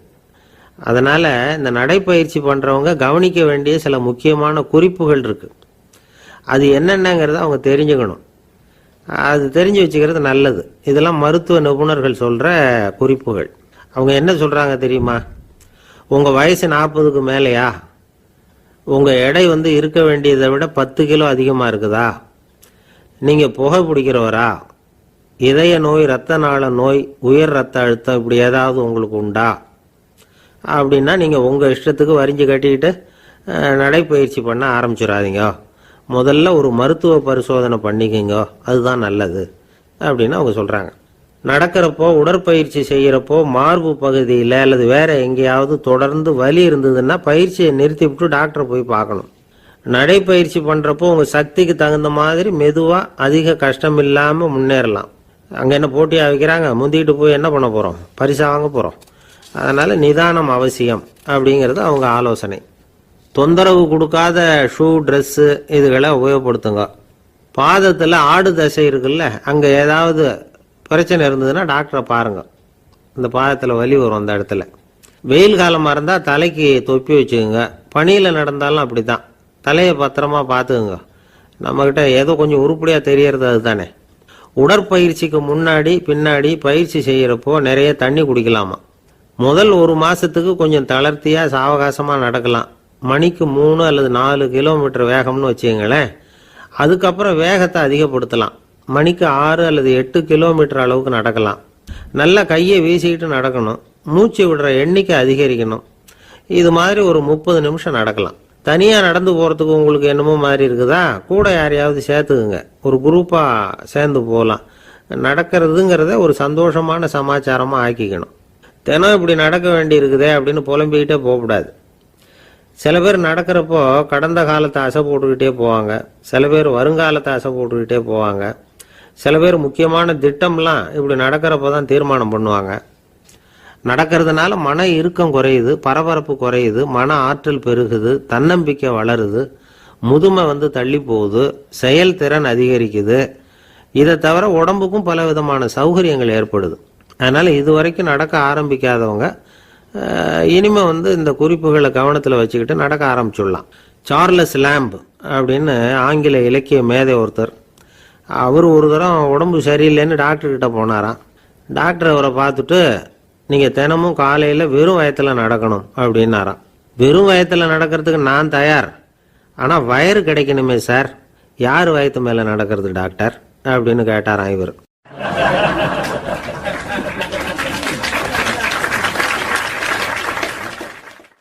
எனக்கு ஒரு உதவி செய்யணும் அப்படின்னு நம்மளை பார்த்து ஒருத்தர் கேட்குறாருன்னு வச்சுங்களேன், உடனே நாம் அவரை பார்த்து என்ன உதவின்னு கேட்போம். இதுதான் சராசரி மனிதர்களின் இயல்பு. ஆனால் ஒருத்தர் எனக்கு ஒரு உதவி செய்யணும் அப்படின்னு கேட்ட உடனே என்ன உதவின்னு கூட கேட்காம சரி செய்கிறேன் அப்படின்னு ஒத்துக்கிறது இருக்கு பாருங்க, அது கொஞ்சம் அபூர்வம். அந்த காலத்தில் ஒருத்தர் இருந்தார். அவர் எப்படி தெரியுமா, உதவி கேட்குறவங்க நல்லவங்களா கெட்டவங்களா அப்படின்னு கூட பார்க்கல, தனக்கு நன்மையா தீமையா அப்படின்னு கூட பார்க்கல, உதவி செய்கிறேன்னு புறப்பட்டு விட்டார். அவர் யார் தெரியுமா, அவர் தான் நல சக்கரவர்த்தி. அவர் மாதிரி நாமும் உதவி கேட்குறவங்களுக்கு உடனே உதவி செய்கிறதுக்கு தயாராக இருக்கணும் அப்படின்னு சொன்னார் ஒரு ஆன்மீக பேச்சாளர். நல சரித்திரத்தை அவர் சொல்லிக்கிட்டு இருந்தார். இந்திரன், அக்னி, வருணன், யமன் இவங்க 4 பேரும் நலனை பார்த்து எங்களுக்கு நீ உதவி செய்யணும், எங்களுக்காக நீ தூது போகணும் அப்படின்னு கேட்குறாங்க. யாருக்கிட்ட தூது போகணும், என்ன காரியத்துக்காக போகணும் அப்படின்னு கேட்கணும்ல. நலன் அப்படி கேட்கவே இல்லை, உடனே சரின்னு ஒத்துக்கிறான். அதுக்கப்புறம் அவங்க விவரம் சொல்கிறாங்க, என்ன உதவி, யாருக்கிட்ட தூது போகணும் அப்படிங்கிற விவரத்தை சொல்கிறாங்க.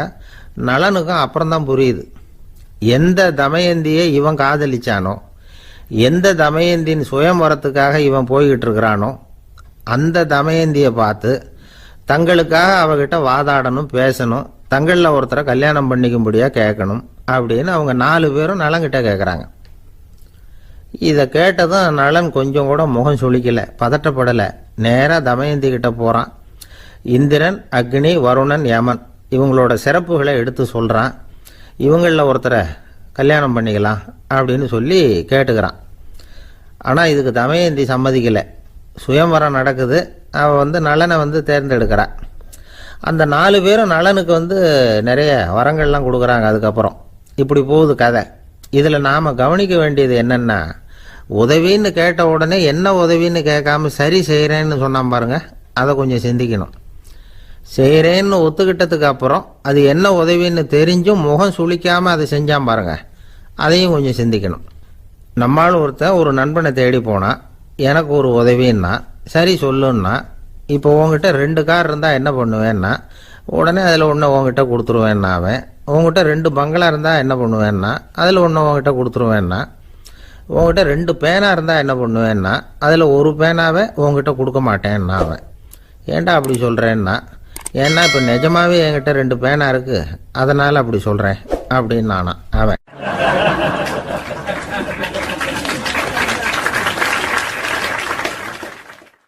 ரொம்ப பேருக்கு கூட்டத்தில் பேசுறதுன்னா பயம். நமக்கு ஒன்றும் தெரியாதுன்னு மற்றவங்க நினச்சிடக்கூடாதுங்கிற எண்ணம் தான் இதுக்கு காரணம். ரொம்ப முக்கியமான ஒரு கூட்டம்னா பயமும் அதிகமாக இருக்கும். முக்கியமானவங்கள்லாம் வருவாங்களே, அவங்கெல்லாம் நம்மளை பற்றி மட்டமாக நினச்சிருவாங்களே அப்படிங்கிற பயம் வந்துடும். ஆனால் மேடை பேச்சுங்கிறது அவ்வளவு கடினமான ஒரு காரியம் இல்லைங்கிறாங்க அது சம்பந்தமான நிபுணர்கள்.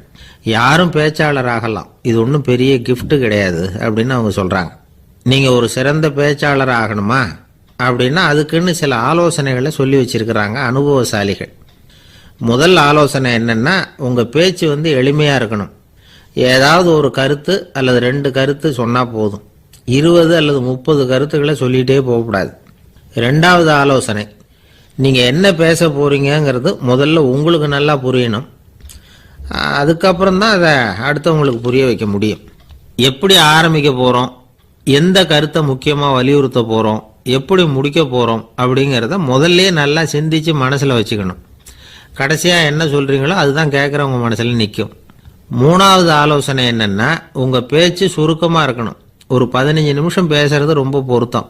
மணிக்கணக்கில் பேசிக்கிட்டு இருக்கிறது நல்லதில்லை. 4வது ஆலோசனை, நீங்க பேசுறது உண்மையா இருக்கணும். உங்களுக்கு உண்மையான அனுபவங்கள் இருக்கும், அதை சொல்லலாம். உங்களுடைய உண்மையான அனுபவங்களை மற்றவங்களோட பகிர்ந்துக்கணும், அதுதான் முக்கியம். 5வது ஆலோசனை, ஆரம்பத்தில் கொஞ்ச நேரம் உங்களை பற்றியும் எதிரில் உள்ளவங்களை பற்றியும் சம்பந்தப்படுத்தி ஏதாவது பேசி ஒரு நெருக்கத்தை ஏற்படுத்திக்கணும். ஒவ்வொருத்தரும் இப்போ இவர் பேச போகிறது நம்ம சம்பந்தப்பட்டது அப்படின்னு நினைக்க ஆரம்பிச்சிருவாங்கல்ல, அதுக்கப்புறம் அவங்க கேட்க தயாராகிட்டாங்கன்னு அர்த்தம்.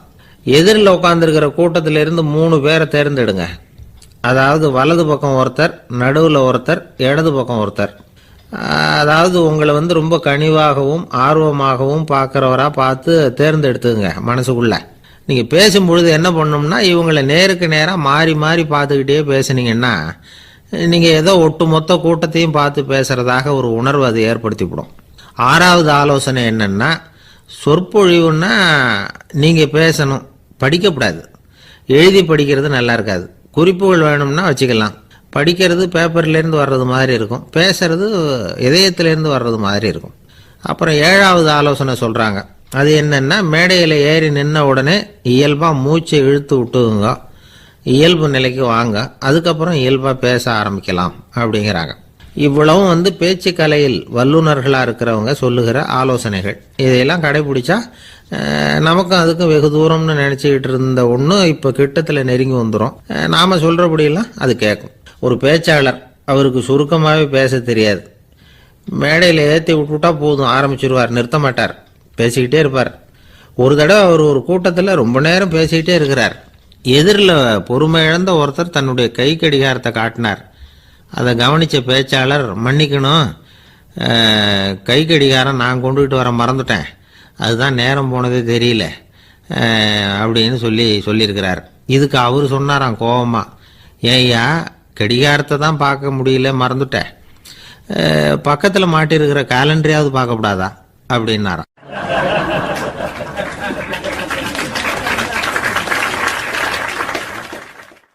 கப்பல் கடல்ல போய்கிட்டு இருக்கு.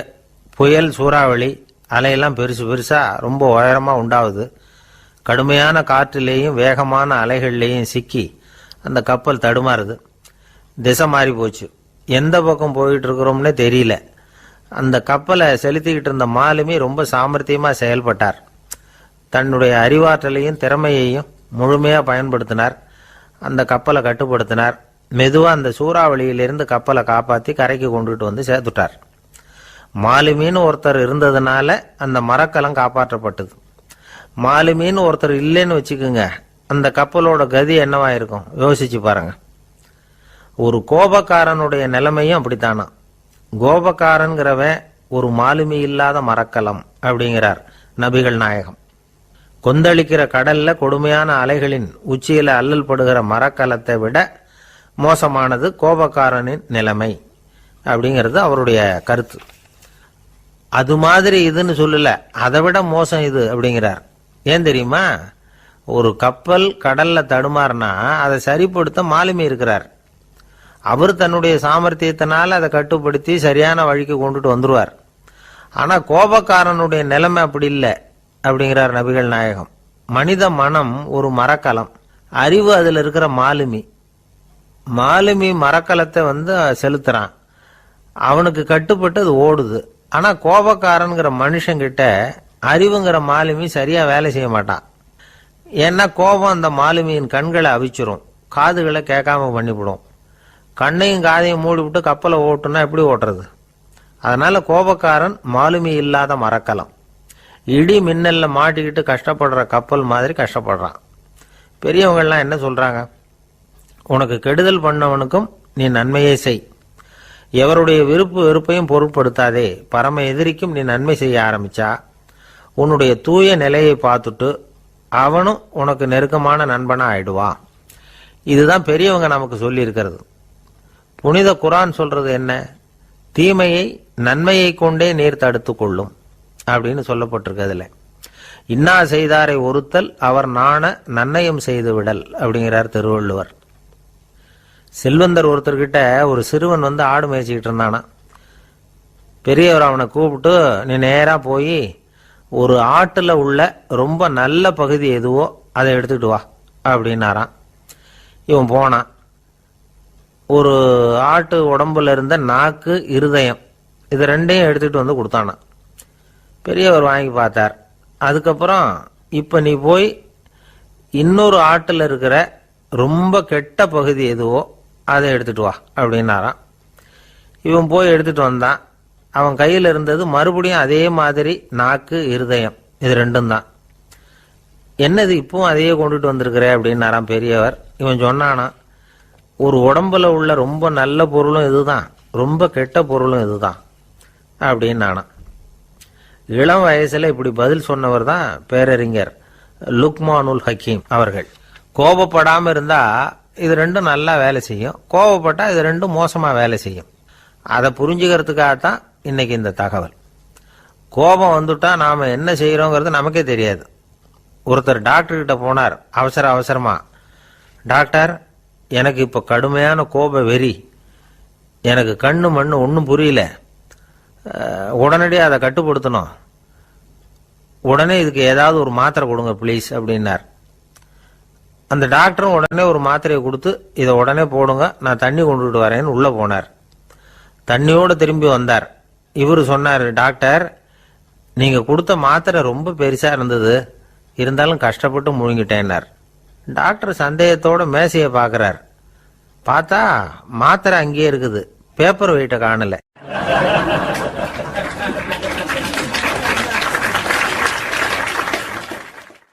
தானத்துல சிறந்தது எது அப்படின்னு ஒரு கேள்வியை கேட்டு, தானத்துல சிறந்தது நிதானம் அப்படின்னு அதுக்கு ஒரு பதிலும் சொல்றவங்க உண்டு.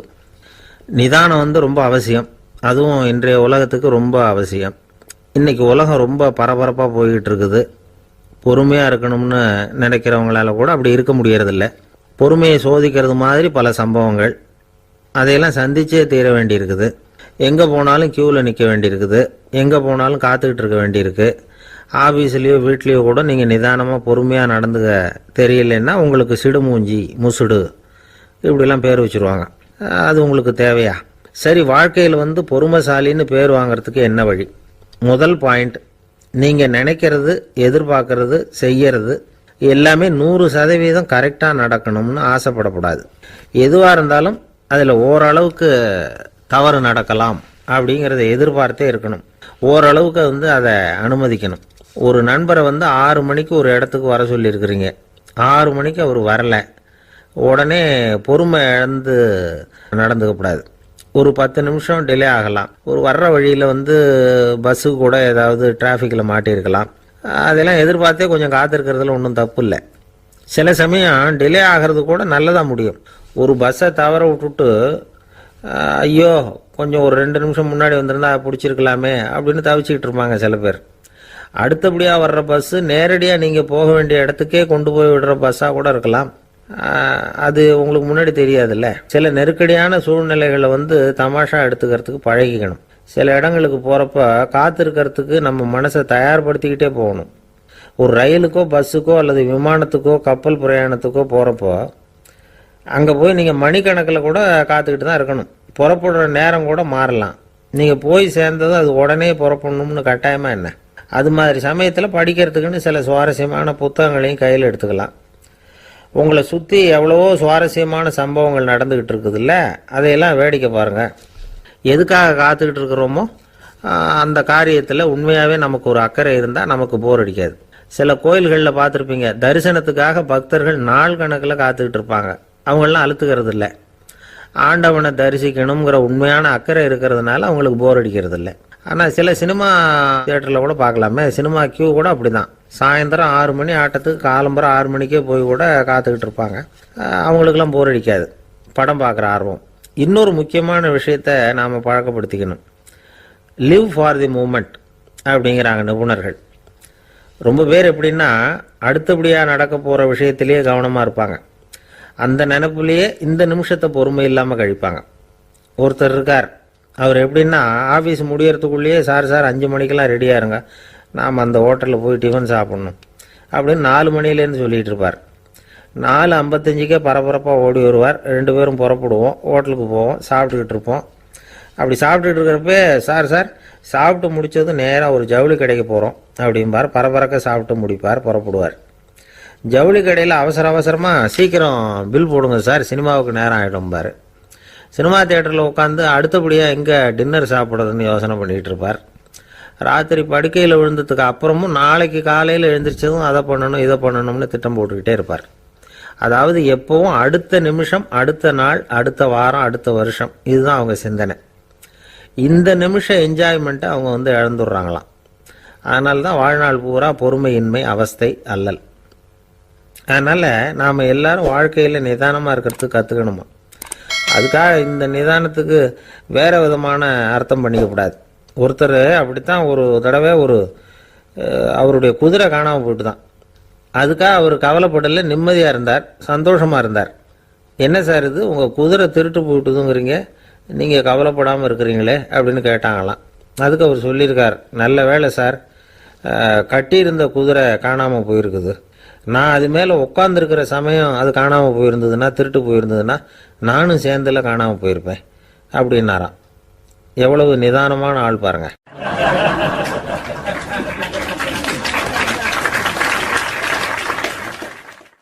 ஒரு நண்பர் சினிமா படம் தயாரிக்கிறவர், அவர்கிட்ட ஒரு நாள் பேசிக்கிட்டு இருந்தேன். அது எப்படி சார், நீங்கள் எடுக்கிற எந்த படமும் கையை கடிக்காத அளவுக்கு எடுத்துடுறீங்களே, அது எப்படின்னு கேட்டேன். அது ஒன்றும் பெரிய விஷயம் இல்லை சார், பெண்களுக்குன்னு சில உருக்கமான காட்சிகள், இளைஞர்களுக்குன்னு சில நடனங்கள், அடிதடி காட்சிகள், அப்புறம் வயசானவங்களுக்குன்னு சில ஆன்மீக காட்சிகள், சின்ன பிள்ளைங்களுக்கு சிரிப்பு, இப்படி எல்லாமும் சேர்த்து நான் படம் எடுக்கிறேன். மசாலா படம்னு பேர். இது ரொம்ப பெருசாக இல்லைன்னாலும் ஓரளவுக்கு சுமாராக ஓடிடும், கையை கடிக்காது அப்படின்னார். இது ஒரு உத்தி. சில பத்திரிகை ஆசிரியர்களும் இந்த உத்தியை கையாளுறது உண்டு. இந்த உத்திக்கு பார்னம் உத்தி அப்படின்னு பேர். பார்னம் எஃபெக்ட் அப்படின்னு சொல்லுவாங்க. அதாவது ஃபீனியஸ் டி பார்னம் அப்படின்னு ஒருத்தர் அமெரிக்காவில் இருந்தாராம். அதாவது 19ஆம் நூற்றாண்டில் அமெரிக்காவில் கொடிகட்டி பறந்த ஒரு சர்க்கஸ் நிறுவனத்தின் அதிபர் அவர். இந்த உலகத்தில் ஒவ்வொரு நிமிஷமும் ஒரு ஏமாளி பறந்துக்கிட்டே இருக்கிறான் அப்படிங்கிறது அவருடைய சித்தாந்தம். ஒவ்வொருத்தரையும் திருப்திப்படுத்துகிற அளவுக்கு அம்சங்களை கொஞ்சம் கொஞ்சமாக கலந்து கேளிக்கை நிகழ்ச்சிகளை நடத்தினது தான் அவருடைய மகத்தான வெற்றிக்கு காரணம். அதனால் அந்த உத்தியை யார் கடைப்பிடிச்சாலும் சரி, அதுக்கு பார்னம் உத்தி அப்படின்னு பேர் வந்துட்டுது. ஜோசியம் சொல்கிறவங்களுக்கும் இந்த உத்தி தான் கை கொடுக்குது. ஒரு விஷயத்தை ஒருத்தருடைய கோள் நிலைகள் அல்லது கையெழுத்து நிரூபிக்கிறதாக அவர்கிட்ட சொன்னால் அதை அவர் நம்பிவிடுவார். ஆனால் அந்த விஷயம் நல்லதாக இருக்கணும், நேர்மையானதாக இருக்கணும், அதாவது பாசிட்டிவாக இருக்கணும். 8ஆம் இடத்துல குரு, 9ஆம் இடத்துல சனி, நீங்கள் ஒரு பெரிய மேதை தான் அப்படின்னு சொல்லுவாங்க. கேட்குறவங்களுக்கு அதை மறுக்கிறதுக்கு மனசு வராது. அப்படி சொல்லும் பொழுது கூடவே என்ன கொஞ்சம் முன்கோபம் அதிகமாக இருக்கும், இருந்தாலும் அது உடனே மறைஞ்சிரும் அப்படின்னு சில அற்ப விஷயங்களையும் சொன்னாலும் அதையும் சரிதான்னு சொல்லி ஒத்துக்குவாங்க. ஆளுமையை எடை போடுகிற ஒரு நிறுவப்பட்ட உத்தியின் மூலமாக தன்னுடைய குணாதிசயங்கள் கண்டுபிடிக்கப்பட்டதாக அவர் நம்புறது தான் இதுக்கு காரணம். இந்த மாதம் பணத்தட்டுப்பாடு கொஞ்சம் இருக்கும், உடம்புல ஏதாவது கொஞ்சம் அசௌகரியம் இருக்கும், வீட்டுக்குள்ளே லேசாக மனஸ்தாபம் வரலாம், இது மாதிரி பொதுப்படையாக சிலதை சொன்னாலே போதும், மக்களை நம்ப வச்சுடலாம். இதெல்லாம் நமக்கு மட்டும்தான் ஏற்படுது அப்படின்னு சொல்லி அவங்க நினைக்கிறது தான் காரணம். இதுதான் பாரணம் உத்திங்கிறது. மனிதர்கள் பாராட்டுகளை விரும்புகிறதும் விமர்சனங்களை வெறுக்கிறதும் பாரணம் உத்தியின் அடுத்த கூறு. அதனால் ஒருத்தருக்கு ஜோசியம் சொன்னாலும் சரி, அவருடைய ஆளுமையை மதிப்பிடுறதாக இருந்தாலும் சரி, அவரை புகழற மாதிரி இருந்தாலும் சரி, அப்படி இருந்தால் தான் அது சரியாக இருக்கும். சாதகமான விஷயங்களை அதிகமாகவும் பாதகமான விஷயங்களை நாசூக்காகவும் சொன்னால் மக்கள் அதை நம்பிடுவாங்க. ஒருத்தரை கருமின்னு சொன்னால் ஏற்றுக்க மாட்டார். அதையே கொஞ்சம் மாற்றி நீங்கள் கொஞ்சம் சிக்கனமான ஆசாமி அப்படின்னு சொன்னால் நீங்கள் சொல்கிறது சரிதான் சார் அப்படிம்பார். நீங்கள் பெரிய செலவாளி தான், இருந்தாலும் நல்ல விஷயங்களுக்கு தான் செலவழிப்பீங்க அப்படின்னு சொல்லணும். இப்படி இந்த பாரணம் உத்தியை கடைபிடிச்சி இன்னைக்கு வெற்றிகரமாக காலம் தள்ளுறவங்க நிறைய பேர் இருக்கிறாங்க. இந்த உலகத்தில் ஒவ்வொரு நிமிஷமும் ஒரு ஏமாளி பறந்துக்கிட்டே இருக்கிறான் அப்படிங்கிறது தான் ஃபீனியஸ் பார்னம் அவர்களுடைய நம்பிக்கை. அதை விட அடுத்தவங்களை ஏமாளியாக நினைக்கிற மனுஷர்கள் தான் இன்னைக்கு உலகத்தில் ரொம்ப அதிகம். ஒருத்தர் தன்னுடைய மேல் அதிகாரிகிட்ட போய், ஐயா ஒரு நாள் லீவு வேணும், என் தங்கச்சிக்கு கல்யாணம் அப்படின்னார். அவர் பார்த்தார். ஒரு 10 நிமிஷம் வெளியில் இருங்கன்னார். 10 நிமிஷம் கழித்து கூப்பிட்டார். இதை பாருங்க, நீங்கள் சொல்கிறது பொய். இப்போ உங்கள் தங்கச்சிக்கு ஃபோன் பண்ணேன். அவங்க தனக்கு 2 வருஷத்துக்கு முன்னாடியே கல்யாணம் ஆகிட்டதாக சொல்கிறாங்க அப்படின்னார். உடனே இவர் சொன்னார், சார் இப்போ நீங்கள் சொல்கிறதும் பொய்யா தான் இருக்கணும். ஏன்னா நிஜமாக எனக்கு ஒரு தங்கச்சியே கிடையாது அப்படின்னார்.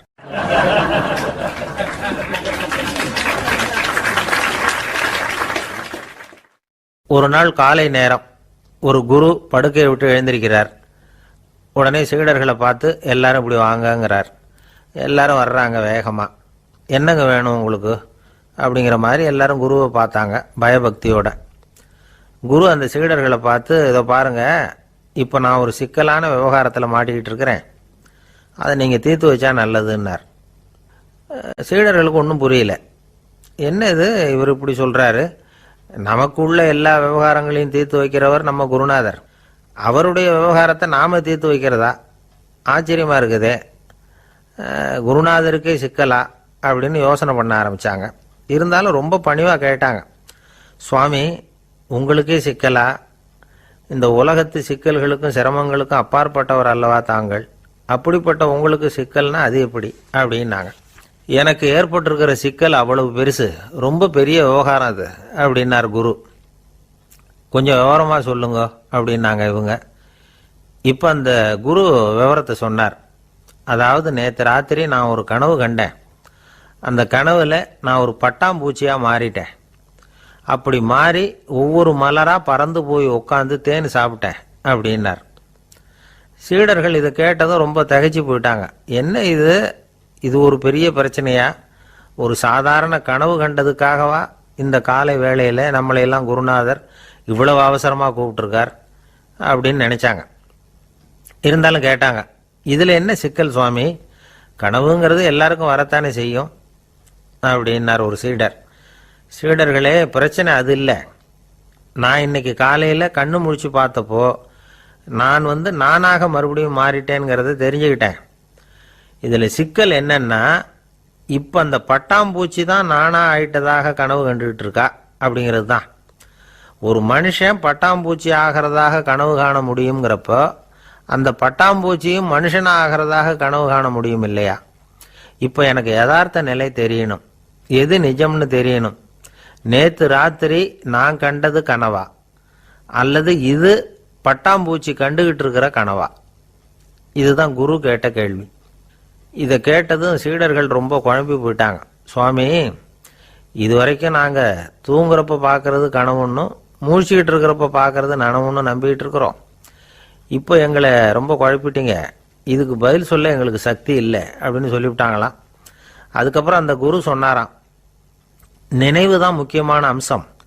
முடிவு கட்டம்னா பகலின் நினைவுகளை விட இரவின் கனவுகளே ரொம்ப உண்மை. ஒருத்தன் தூங்க போனால் தூங்கிக்கிட்டே இருந்தா அவன் காணும் கனவு பொய்ங்கிறத அவன் உணர மாட்டான். ஒவ்வொரு கனவும் காணும் பொழுது அது ரொம்ப உண்மையாக தான் தெரியுது. ஒரு கனவு கூட உண்மை இல்லைன்னு கனவுல தோன்றுவதே இல்லை அப்படின்னார் குரு. அகில வாழ்வு அத்தனையும் சொற்பனம் கண்டாய் அப்படிங்கிறார் தாயுமானவர். ஆகையினால நம்ம கனவுலேருந்து நாம் என்னைக்கு முழிச்சிக்க போகிறோம் அப்படிங்கிறது தான் ஒரு முக்கியமான கேள்வி. ஒருத்தர் வந்தார், காலில் கட்டோடு வந்தார். என்னங்க காலில் கட்டுன்னு? சார், நேற்று ராத்திரி தூக்கத்தில் எங்கள் வீட்டு கூரையில் ஏணியை சாத்தி வச்சு இறங்கினப்போ வழுக்கி விழுந்து காலை உடச்சிக்கிட்டேன்னார். உங்கள் வீட்டில் தான் ஏணியே கிடையாது சார் அப்படின்னு. உண்மைதான் சார், நான் கீழே விழுந்து முழிச்சுக்கிட்டதுக்கு அப்புறம் தானே ஏணி இல்லைங்கிறது எனக்கு ஞாபகம் வந்தது அப்படின்னார்.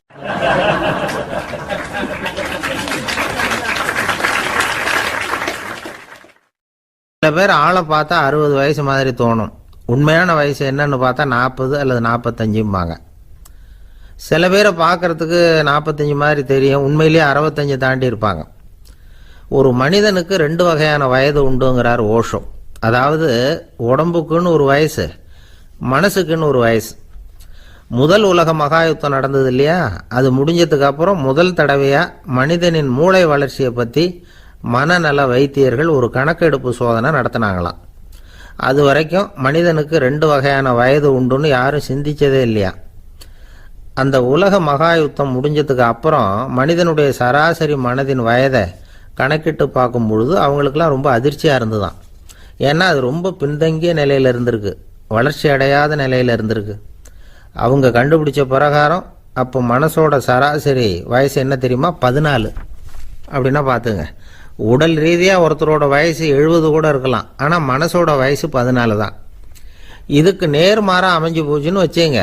அதாவது ஒருத்தருக்கு உண்மையிலேயே 14 வயசு, அதாவது உடலோட வயசு 14, அவரோட மனசின் வயசு 70ன்னு வச்சுக்கோங்க. இப்படி அமைஞ்சுட்டுதுன்னா அவர் சீக்கிரம் ஞானத்தன்மை அடைஞ்சிருவார் அப்படின்னு அர்த்தம். இப்போ நமக்கெல்லாம் உடம்போட வயசு மனசோட வயசு ரெண்டும் ஒன்றா இருந்துட்டா அதுவே போதும், அதுவே பெரிய விஷயம். இப்போ எமர்சன் கிட்ட போய் ஒருத்தர் கேட்டாராம், உங்கள் வயசு என்ன அப்படின்னு. அவர் உடனே பதில் சொல்லியிருக்கார், 360 வருஷம் அப்படின்னாராம். கேட்டவர் குழம்பி போயிட்டார். அவர் என்ன சொல்கிறாரு, 360 வயசா? என்ன நம்ம காதில் தான் சரியாக விழலையா? எமர்சன் எப்பவும் உண்மையை பேசுகிற ஒரு சிறந்த அறிவாளி, அவர் இப்படிலாம் பொய் சொல்ல மாட்டாரே அப்படின்னு ஒரு யோசனை பண்ணிக்கிட்டே இவர் மறுபடியும் அவர் கிட்ட போனாராம். ஐயா, நீங்கள் சொன்னது சரியாக என் காதில் விழலை, அதனால் மறுபடியும் கேட்குறேன், உங்கள் வயசு என்ன அப்படின்னாராம். எமர்சன் மறுபடியும் சொல்லியிருக்கிறார் 360 வருஷம்னு. வந்தவருக்கு உண்மையிலேயே அதிர்ச்சியாக போட்டுது.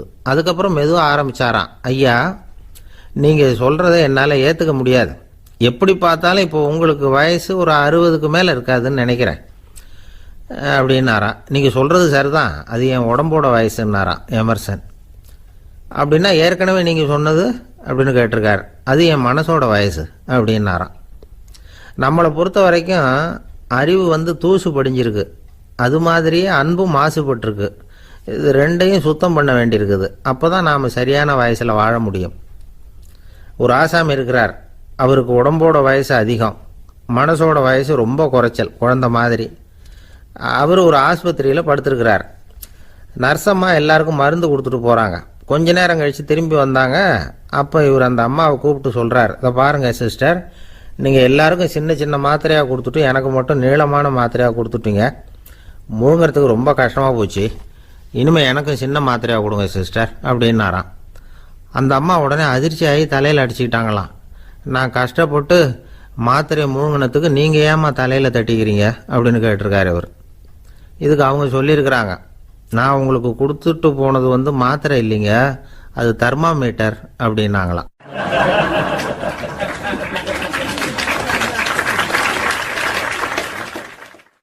நாட்டில் நல்லவங்க ஒருத்தர் 2 பேர் இருக்கிறதுனால தாங்க மழையே பெய்யுது அப்படின்னு சொல்றது உண்டு.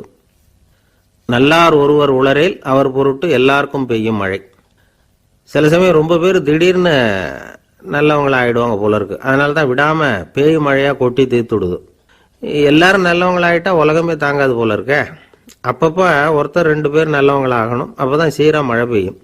மாசத்துக்கு 3 பேர் நல்லவங்களானா மாதம் மும்மாரி பொழியும். இதெல்லாம் வேடிக்கை பேச்சு. இப்போ இதெல்லாம் ஒரு பக்கம் இருக்கட்டும், இப்போ விஷயத்துக்கு வருவோம். ஒரு கும்பல்ல நல்லவன் யாரு அப்படிங்கிறத எப்படி கண்டுபிடிக்கிறது? இதுக்கு ஒரு வேடிக்கை கதை உண்டு. என்னுடைய நண்பர் ஒருத்தருக்கு அவங்க பாட்டியம்மா சொன்ன கதையா அது. அது என்ன கதைன்னா, ஒரு ஊர்ல ஒரு சமயம் பலமான மழை பெய்ய ஆரம்பிச்சுட்டு தான், இடி மின்னல் ரொம்ப கடுமையா இருந்திருக்குது. ஆரம்பிச்ச மழை வர வர கடுமையா ஆகிட்டு இருக்குதே தவிர நிக்கிற பாடா தெரியல.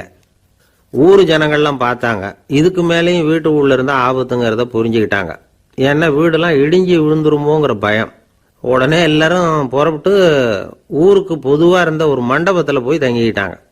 மின்னல் கடுமையா இருந்தது, இடி எந்த நேரத்திலையும் விழலாம்ங்கிற நிலைமை, எப்போ விழலாம்னு பார்த்துக்கிட்டு இருக்குது.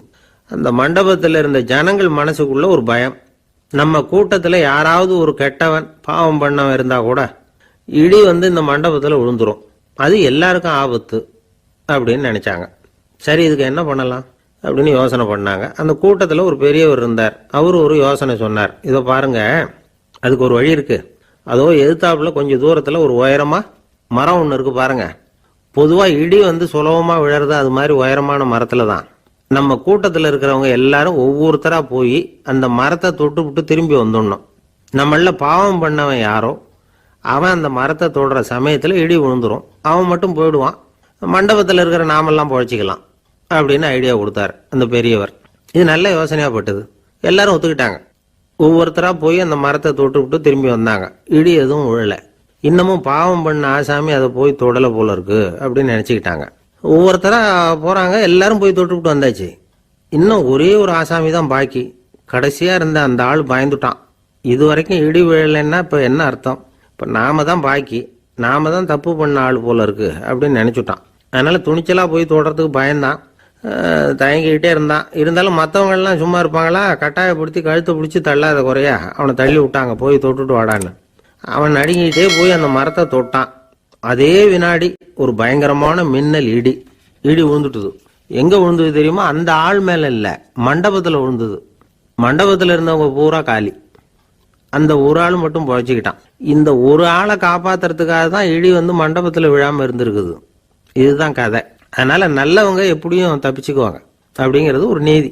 ஒருத்தன் அப்படிதான் தெருவில் நடந்து போய்கிட்டு இருந்தான், ரொம்ப நல்லவன். எதிரில் ஒருத்தன் சைக்கிளில் வந்துகிட்டு இருந்தான். அதுல மோதி இவன் கீழே விழுந்துட்டான். சைக்கிள்காரன் உடனே இறங்கி இவனை தூக்கி விட்டான். இவன் எழுந்திரிச்சு அவனை முறைச்சி பார்த்தான். அப்படி பார்க்காதீங்க சார், நீங்க ரொம்ப புண்ணியம் பண்ணியிருக்கீங்க, அதுதான் இப்போ வந்து சைக்கிளில் மோதிக்கிட்டீங்க அப்படின்றான். என்ன அப்படி சொல்றேன் நான்? இவன் 10 நிமிஷத்துக்கு முன்னாடி நான் லாரி ஓட்டிட்டு வந்தேன், அப்போ நீங்க எதிரில் வந்திருந்தீங்கன்னா என்ன ஆயிருக்கும் அப்படின்னானா அவன்.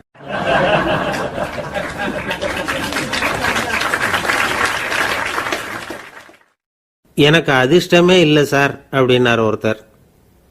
ஏன் அப்படி சொல்றீங்கன்னு கேட்டோம். வியாபாரம் பண்ணலாம்னு ஒரு கடை வச்சேன், வேண்டியப்பட்டவங்க கூட என் கடையில் வந்து எதுவும் வாங்க மாட்டேங்கிறான், எல்லாரும் அடுத்த கடைக்கு தான் போறான் அப்படின்னு சொல்லி ரொம்ப அழுத்துக்கிட்டார். இதுக்கு போய் அதிர்ஷ்டம் இல்லைன்னு சொல்லாதீங்க, வாடிக்கையாளர்களை வந்து கவர்றது எப்படிங்கிறது உங்களுக்கு தெரியல, அதுதான் குறை அப்படின்னும். சார் உங்களுக்கு தெரிஞ்ச அந்த ரகசியத்தை எனக்கும் கொஞ்சம் சொல்லி கொடுங்களேன் அப்படின்னார். சரி உங்க காதை இப்படி கொடுங்க அப்படின்னு சொல்லி அது சம்பந்தமா பெரிய வல்லுநர்கள் சொல்லி இருக்கிற கருத்துக்களை அவர்கிட்ட சொல்ல ஆரம்பிச்சோம். அதாவது இந்த வாடிக்கையாளர்களை கவர்றதுக்கு வல்லுநர்கள் பல ஆலோசனைகளை ஏற்கனவே சொல்லி வச்சிருக்கிறாங்க. அது சம்பந்தமா அனுபவப்பட்டவங்க, அதை தெரிஞ்சு வச்சுக்கணும். அதாவது கடை வச்சிருக்கிறவங்க எல்லாரும் இதை கொஞ்சம் காதில் வாங்கி வச்சுக்கணும்.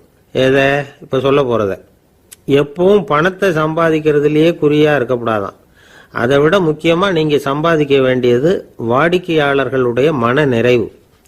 வர்றவங்க திருப்தியோட போகணும், அது முக்கியம். அதுல கவனமா இருக்கணும். கடைக்கு வர்ற ஒருத்தர் ஏதாவது ஒரு குறை சொல்றாருன்னு வச்சுங்க, அதை வந்து அலட்சியப்படுத்தக்கூடாது. ரொம்ப அக்கறையோட அதை காது கொடுத்து கேட்கணும். அப்படியா சார், அதை நான் அவசியம் கவனிக்கிறேன் அப்படின்னு சொல்லணும். ஒருத்தர் வரார், சார் நேற்றுக்கு உங்க கடையில் இதை நான் வாங்கிட்டு போனேன், வீட்டில் இது வேணான்னு சொல்லிவிட்டாங்க, அது திருப்பி கொடுக்கறதுக்காக தான் வந்திருக்கிறேன் அப்படின்னு சொல்லி திருப்பி கொடுக்குறார். உடனே நீங்க வந்து முகம் சுளிக்க கூடாது, எரிச்சல் படக்கூடாது. வழக்கம் போல நிதானமா முகம் அலர்ச்சியோட அதை திருப்பி வாங்கிக்கணும். இவ்வளவு ரூபாய்க்கு சாமான் வாங்கினா இந்த ஸ்பூன் அன்பளிப்பு, இப்படி ஏதாவது கொடுக்கலாம். பண்டிகை காலங்கள்லேயும் பொருள்கள் வாங்குறவங்களுக்கு இப்படி ஏதாவது பொருத்தமா ஒரு அன்பளிப்பு கொடுக்கலாம். நீங்க கொடுக்கறது ஒரு சர்வசாதாரணமான பொருளா இருந்தா கூட அது வாங்குற ஒரு மனசுல ஒரு மகிழ்ச்சியை ஏற்படுத்தும். எதுவும் உங்களால கொடுக்க முடியலன்னா உங்க முகம் நிறைஞ்ச சிரிப்பையாவது கொடுங்க, அது போதும். உங்க கடையில் இல்லாத ஒரு பொருளை வாடிக்கையாளர் வந்து கேட்கிறார், உடனே இல்லைன்னு முகத்தில் அடிச்சது மாதிரி சொல்லிடக்கூடாது. கொஞ்சம் உட்காருங்க சார் அப்படின்னு சொல்லி உங்க பணியாளர் யாரையாவது அனுப்பி வெளியில இருந்து வாங்கிட்டு வர சொல்லி அவர்கிட்ட கொடுக்கலாம். சில பேர் உங்க கடைக்கு வரும்பொழுது அவங்க வீட்டு குழந்தைகளையும் கூப்பிட்டுக்கிட்டு வர்றாங்கன்னு வைங்க. நீங்க என்ன செய்யணும்னா அந்த குழந்தைகளை முதல்ல கவனிக்கணும். அது கண்ணத்தை கிள்ளணும், அதுகிட்ட விளையாடணும், அதுக்கு ஏதாவது மிட்டாய் பிஸ்கட் எதையாவது கொடுத்து அது கவனத்தை கவரணும். அதுக்கப்புறம் பெரியவங்களை கவனிக்கலாம். உங்க கடையில வேலை செய்யற பணியாளர்கள் சுத்தமா இருக்கணும், சிரிச்ச முகம், சுறுசுறுப்பு, இது ரெண்டும் அவங்களுக்கு தேவை. அழுது வடிஞ்சிக்கிட்டு இருக்கக்கூடாது. அப்புறம் இன்னொரு விஷயம், அதிகமா பொருள் வாங்குற ஒருத்தர்கிட்ட அதிக மரியாதையாகவும் குறைச்சலா பொருள் வாங்குறவர்கிட்ட வேற விதமாகவும் நடந்துக்க கூடாது. எல்லாருக்கிட்டையும் சமமா நடந்துக்கணும். 5 ரூபாய்க்கு வாங்கினாலும் சரி, 500 ரூபாய்க்கு வாங்கினாலும் சரி, அவங்க கிட்ட நீங்க காட்டுற மரியாதையில வித்தியாசம் இருக்கக்கூடாது. எல்லாத்துக்கும் மேல உங்க கடையில ஒரு பொருள் வாங்கினா அது உண்மையானதா இருக்கும், தரமுள்ளதா இருக்கும் அப்படிங்கிற நினைப்பு ஜனங்களுக்கு வரணும். அதனால தரமான பொருளையே நீங்க வந்து உங்க கடையில வச்சிருக்கணும். இது வரைக்கும் நான் சொன்னதையெல்லாம் கவனத்துல வச்சுக்கிட்டு நீங்க கடையை ஆரம்பிச்சீங்கன்னா வியாபாரம் பிச்சுக்கிட்டு போகும். அப்படி போகலன்னா அதுக்கப்புறம் கேளுங்க. ஏன்னா இந்த யோசனைகள்லாம் அனுபவப்பட்டவங்க சொல்லியிருக்கிற யோசனைகள். இந்த யோசனைகள்ல நீங்க எச்சரிக்கையா இருக்க வேண்டிய ஒரு விஷயம் உண்டு. அது என்னங்கிறதையும் தெரிஞ்சு வச்சுக்கிறது நல்லது. என்னுடைய நண்பர் ஒருத்தர் வந்தார். சார், உங்கள் யோசனையை கேட்டதுனால நான் ஒரு அறை வாங்கினது தான் மிச்சம்னார். என்ன ஆச்சுன்னு கேட்டேன். எங்கள் கடைக்கு ஒரு பெரிய அம்மா குழந்தைய தூக்கிட்டு வந்தாங்க சார். உங்கள் யோசனைப்படி அந்த குழந்தையோட கன்னத்தை கிள்ளணும்னு முயற்சி பண்ணினேன். திடீர்னு அந்த நேரம் பார்த்து அந்த குழந்தை தலையை குனிஞ்சிக்கிட்டுது. என் கை குழந்தையோட கன்னத்துக்கு பதிலாக அது தூக்கிட்டு வந்தவங்க கன்னத்தை கிள்ளி விட்டுது. அதுதான் அப்படி ஆயிட்டுது அப்படின்னார், கன்னத்தை தடவிக்கிட்டே.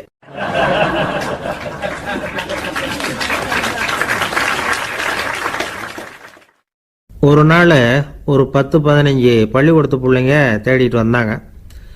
உங்களை பார்த்துட்டு தான் போகணும், அதுக்காக தான் வந்திருக்கோம்னாங்க. என்ன விஷயம்னு கேட்டோம். நாங்கள்லாம் கூடி ஒரு முடிவு பண்ணியிருக்கிறோம், அதை உங்ககிட்ட சொல்லணும் அப்படின்னாங்க. அதுவும் ஒரு வாண்டு பையன் அதை சொன்னான். என்ன முடிவு அது அப்படின்னு கேட்டோம் ரொம்ப ஆர்வமாக. அதை இப்போ சொல்ல மாட்டோம், எங்களுக்கு பிடிக்கிற மாதிரி ஏதாவது ஒரு தகவல் சொன்னால் அதுக்கப்புறம் நாங்கள் அதை சொல்கிறோம் அப்படின்னா அந்த வாண்டு பையன். சரி, சின்ன பையன்கிட்ட இன்னைக்கு வசமாக மாட்டிக்கிட்டோம் அப்படின்னு நினச்சிக்கிட்டு அவங்களுக்கு தகுந்த மாதிரி ஒரு கதை சொல்ல ஆரம்பித்தோம். அது என்ன கதைன்னா, ஒரு பெரிய காடு, அதில் பலவிதமான மிருகங்கள். அந்த காட்டுக்கு ஒரு சிங்கம் தான் ராஜா. எப்பவும் காட்டுக்கு அது தானே ராஜா. ஒரு பெரிய யானைக்கு இது பொறுக்கலை. என்ன இது, எப்போ பார்த்தாலும் இங்கே சிங்கத்துக்கே ராஜா பதவி கிடைக்குது, நான்லாம் எவ்வளவு பலசாலியாக இருக்கிறேன், அப்படி இருந்தும் எனக்கு அந்த பதவி கிடைக்கலையே அப்படின்னு தனக்குள்ளே பொறுமிக்கிட்டே இருந்தது. ராஜா பதவியை நினச்சி ரொம்ப ஏக்கம், அதுக்கு பதவி மோகம். இந்த சமயம் பார்த்து ஒரு குள்ள நரி கூட்டம் அதை தேடிட்டு வந்தது. ஐயா பெரியவங்களே, நீங்கள் இந்த காட்டுக்கு ராஜாவாக இருக்க ஆசைப்படுறீங்க, அதில் ஒன்றும் தப்பு இல்லை. ஆனால் அதுக்கு முன்னாடி நீங்கள் எங்கள் கூட்டத்துக்கு கொஞ்ச நாள் தலைவராக இருங்க, அதாவது ராஜாவாக இருங்களேன், உங்களுக்கும் ஒரு ட்ரைனிங் கிடைச்சது மாதிரி இருக்கும் அப்படின்னு சொல்லியிருக்குது இந்த கூட்டம், குள்ள நரி கூட்டம். இதை கேட்ட உடனே யானைக்கு ரொம்ப சந்தோஷம் தாங்கலை. அதுதான் எப்போன்னு பதவிக்காக காத்துக்கிட்டு இருக்குதே. இருந்தாலும் கொஞ்சம் பிகுவோட, சரி நீங்கள்லாம் இவ்வளோ தூரம் என்னை தேடிட்டு வந்து கேட்கறதுனால மறுக்க முடியல அப்படின்னு ரொம்ப ஏதோ அவளுக்கு சிரமப்பட்டு ஒத்துக்கிறது மாதிரி ஒத்துக்கிட்டது. ஏதோ உங்கள் ஆசைக்கு கட்டுப்படுறேன், கொஞ்ச நாள் உங்கள் கூட்டத்துக்கு ராஜாவாக இருக்கிறதுக்கு சம்மதிக்கிறேன் அப்படின்னுது. உடனே அந்த யானை ராஜ நட போட ஆரம்பிச்சிட்டுது. யானை சாதாரணமாக நடந்தாவே எப்படி இருக்குங்கிறது நமக்கு தெரியும். அதுவே ராஜ நடந்தால் எப்படி இருக்கும் கற்பனை பண்ணி பாருங்கள். யானை முன்னாடி கம்பீரமாக போய்கிட்டு இருக்குது, தலைவர் இல்லையா, அதனால் குள்ள நரிகள்லாம் ரொம்ப அடக்கமாக அது பின்னாடி அணிவகுத்து போயிட்டு இருக்குது. ராஜா வாழ்க, மன்னர் வாழ்க அப்படின்னு கோஷம் வேற. யானைக்கு தலைகால புரியல, அவ்வளவு சந்தோஷம். அந்த யானைக்கு செருக்கு, ஆணவம் எல்லாம் ஏற்பட்டு போச்சு. அதுக்கப்புறம் அது தரையை பார்க்குமா, நிமிர்ந்து நடக்க ஆரம்பிச்சுட்டுது. தரையை பார்க்கறதே இல்லை. அப்படி போயிட்டு இருக்கிறப்போ ஒரு சதுப்பு நிலத்தில் திடீர்னு காலை வச்சுட்டுது. அவ்வளவுதான், கால் உள்ளே போட்டுது. இன்னொரு காலை எடுத்து வச்சுது, அதுவும் உள்ளே போட்டுது. அந்த 2 காலையும் எடுக்கிறதுக்காக அடுத்த 2 காலையும் அழுத்திச்சு, அதுவும் உள்ளே போக ஆரம்பிச்சுட்டுது. இப்போ 4 காலம் வசமாக சேத்துல அழுந்தி போச்சு, எடுக்க முடியல. குள்ள நரிகள்லாம் அதை சுற்றி சுற்றி வந்தது. சிலது சுற்றி நின்று டான்ஸ் ஆட ஆரம்பிச்சுட்டுது யானையை பார்த்துட்டு. இதை யானை பார்த்தது.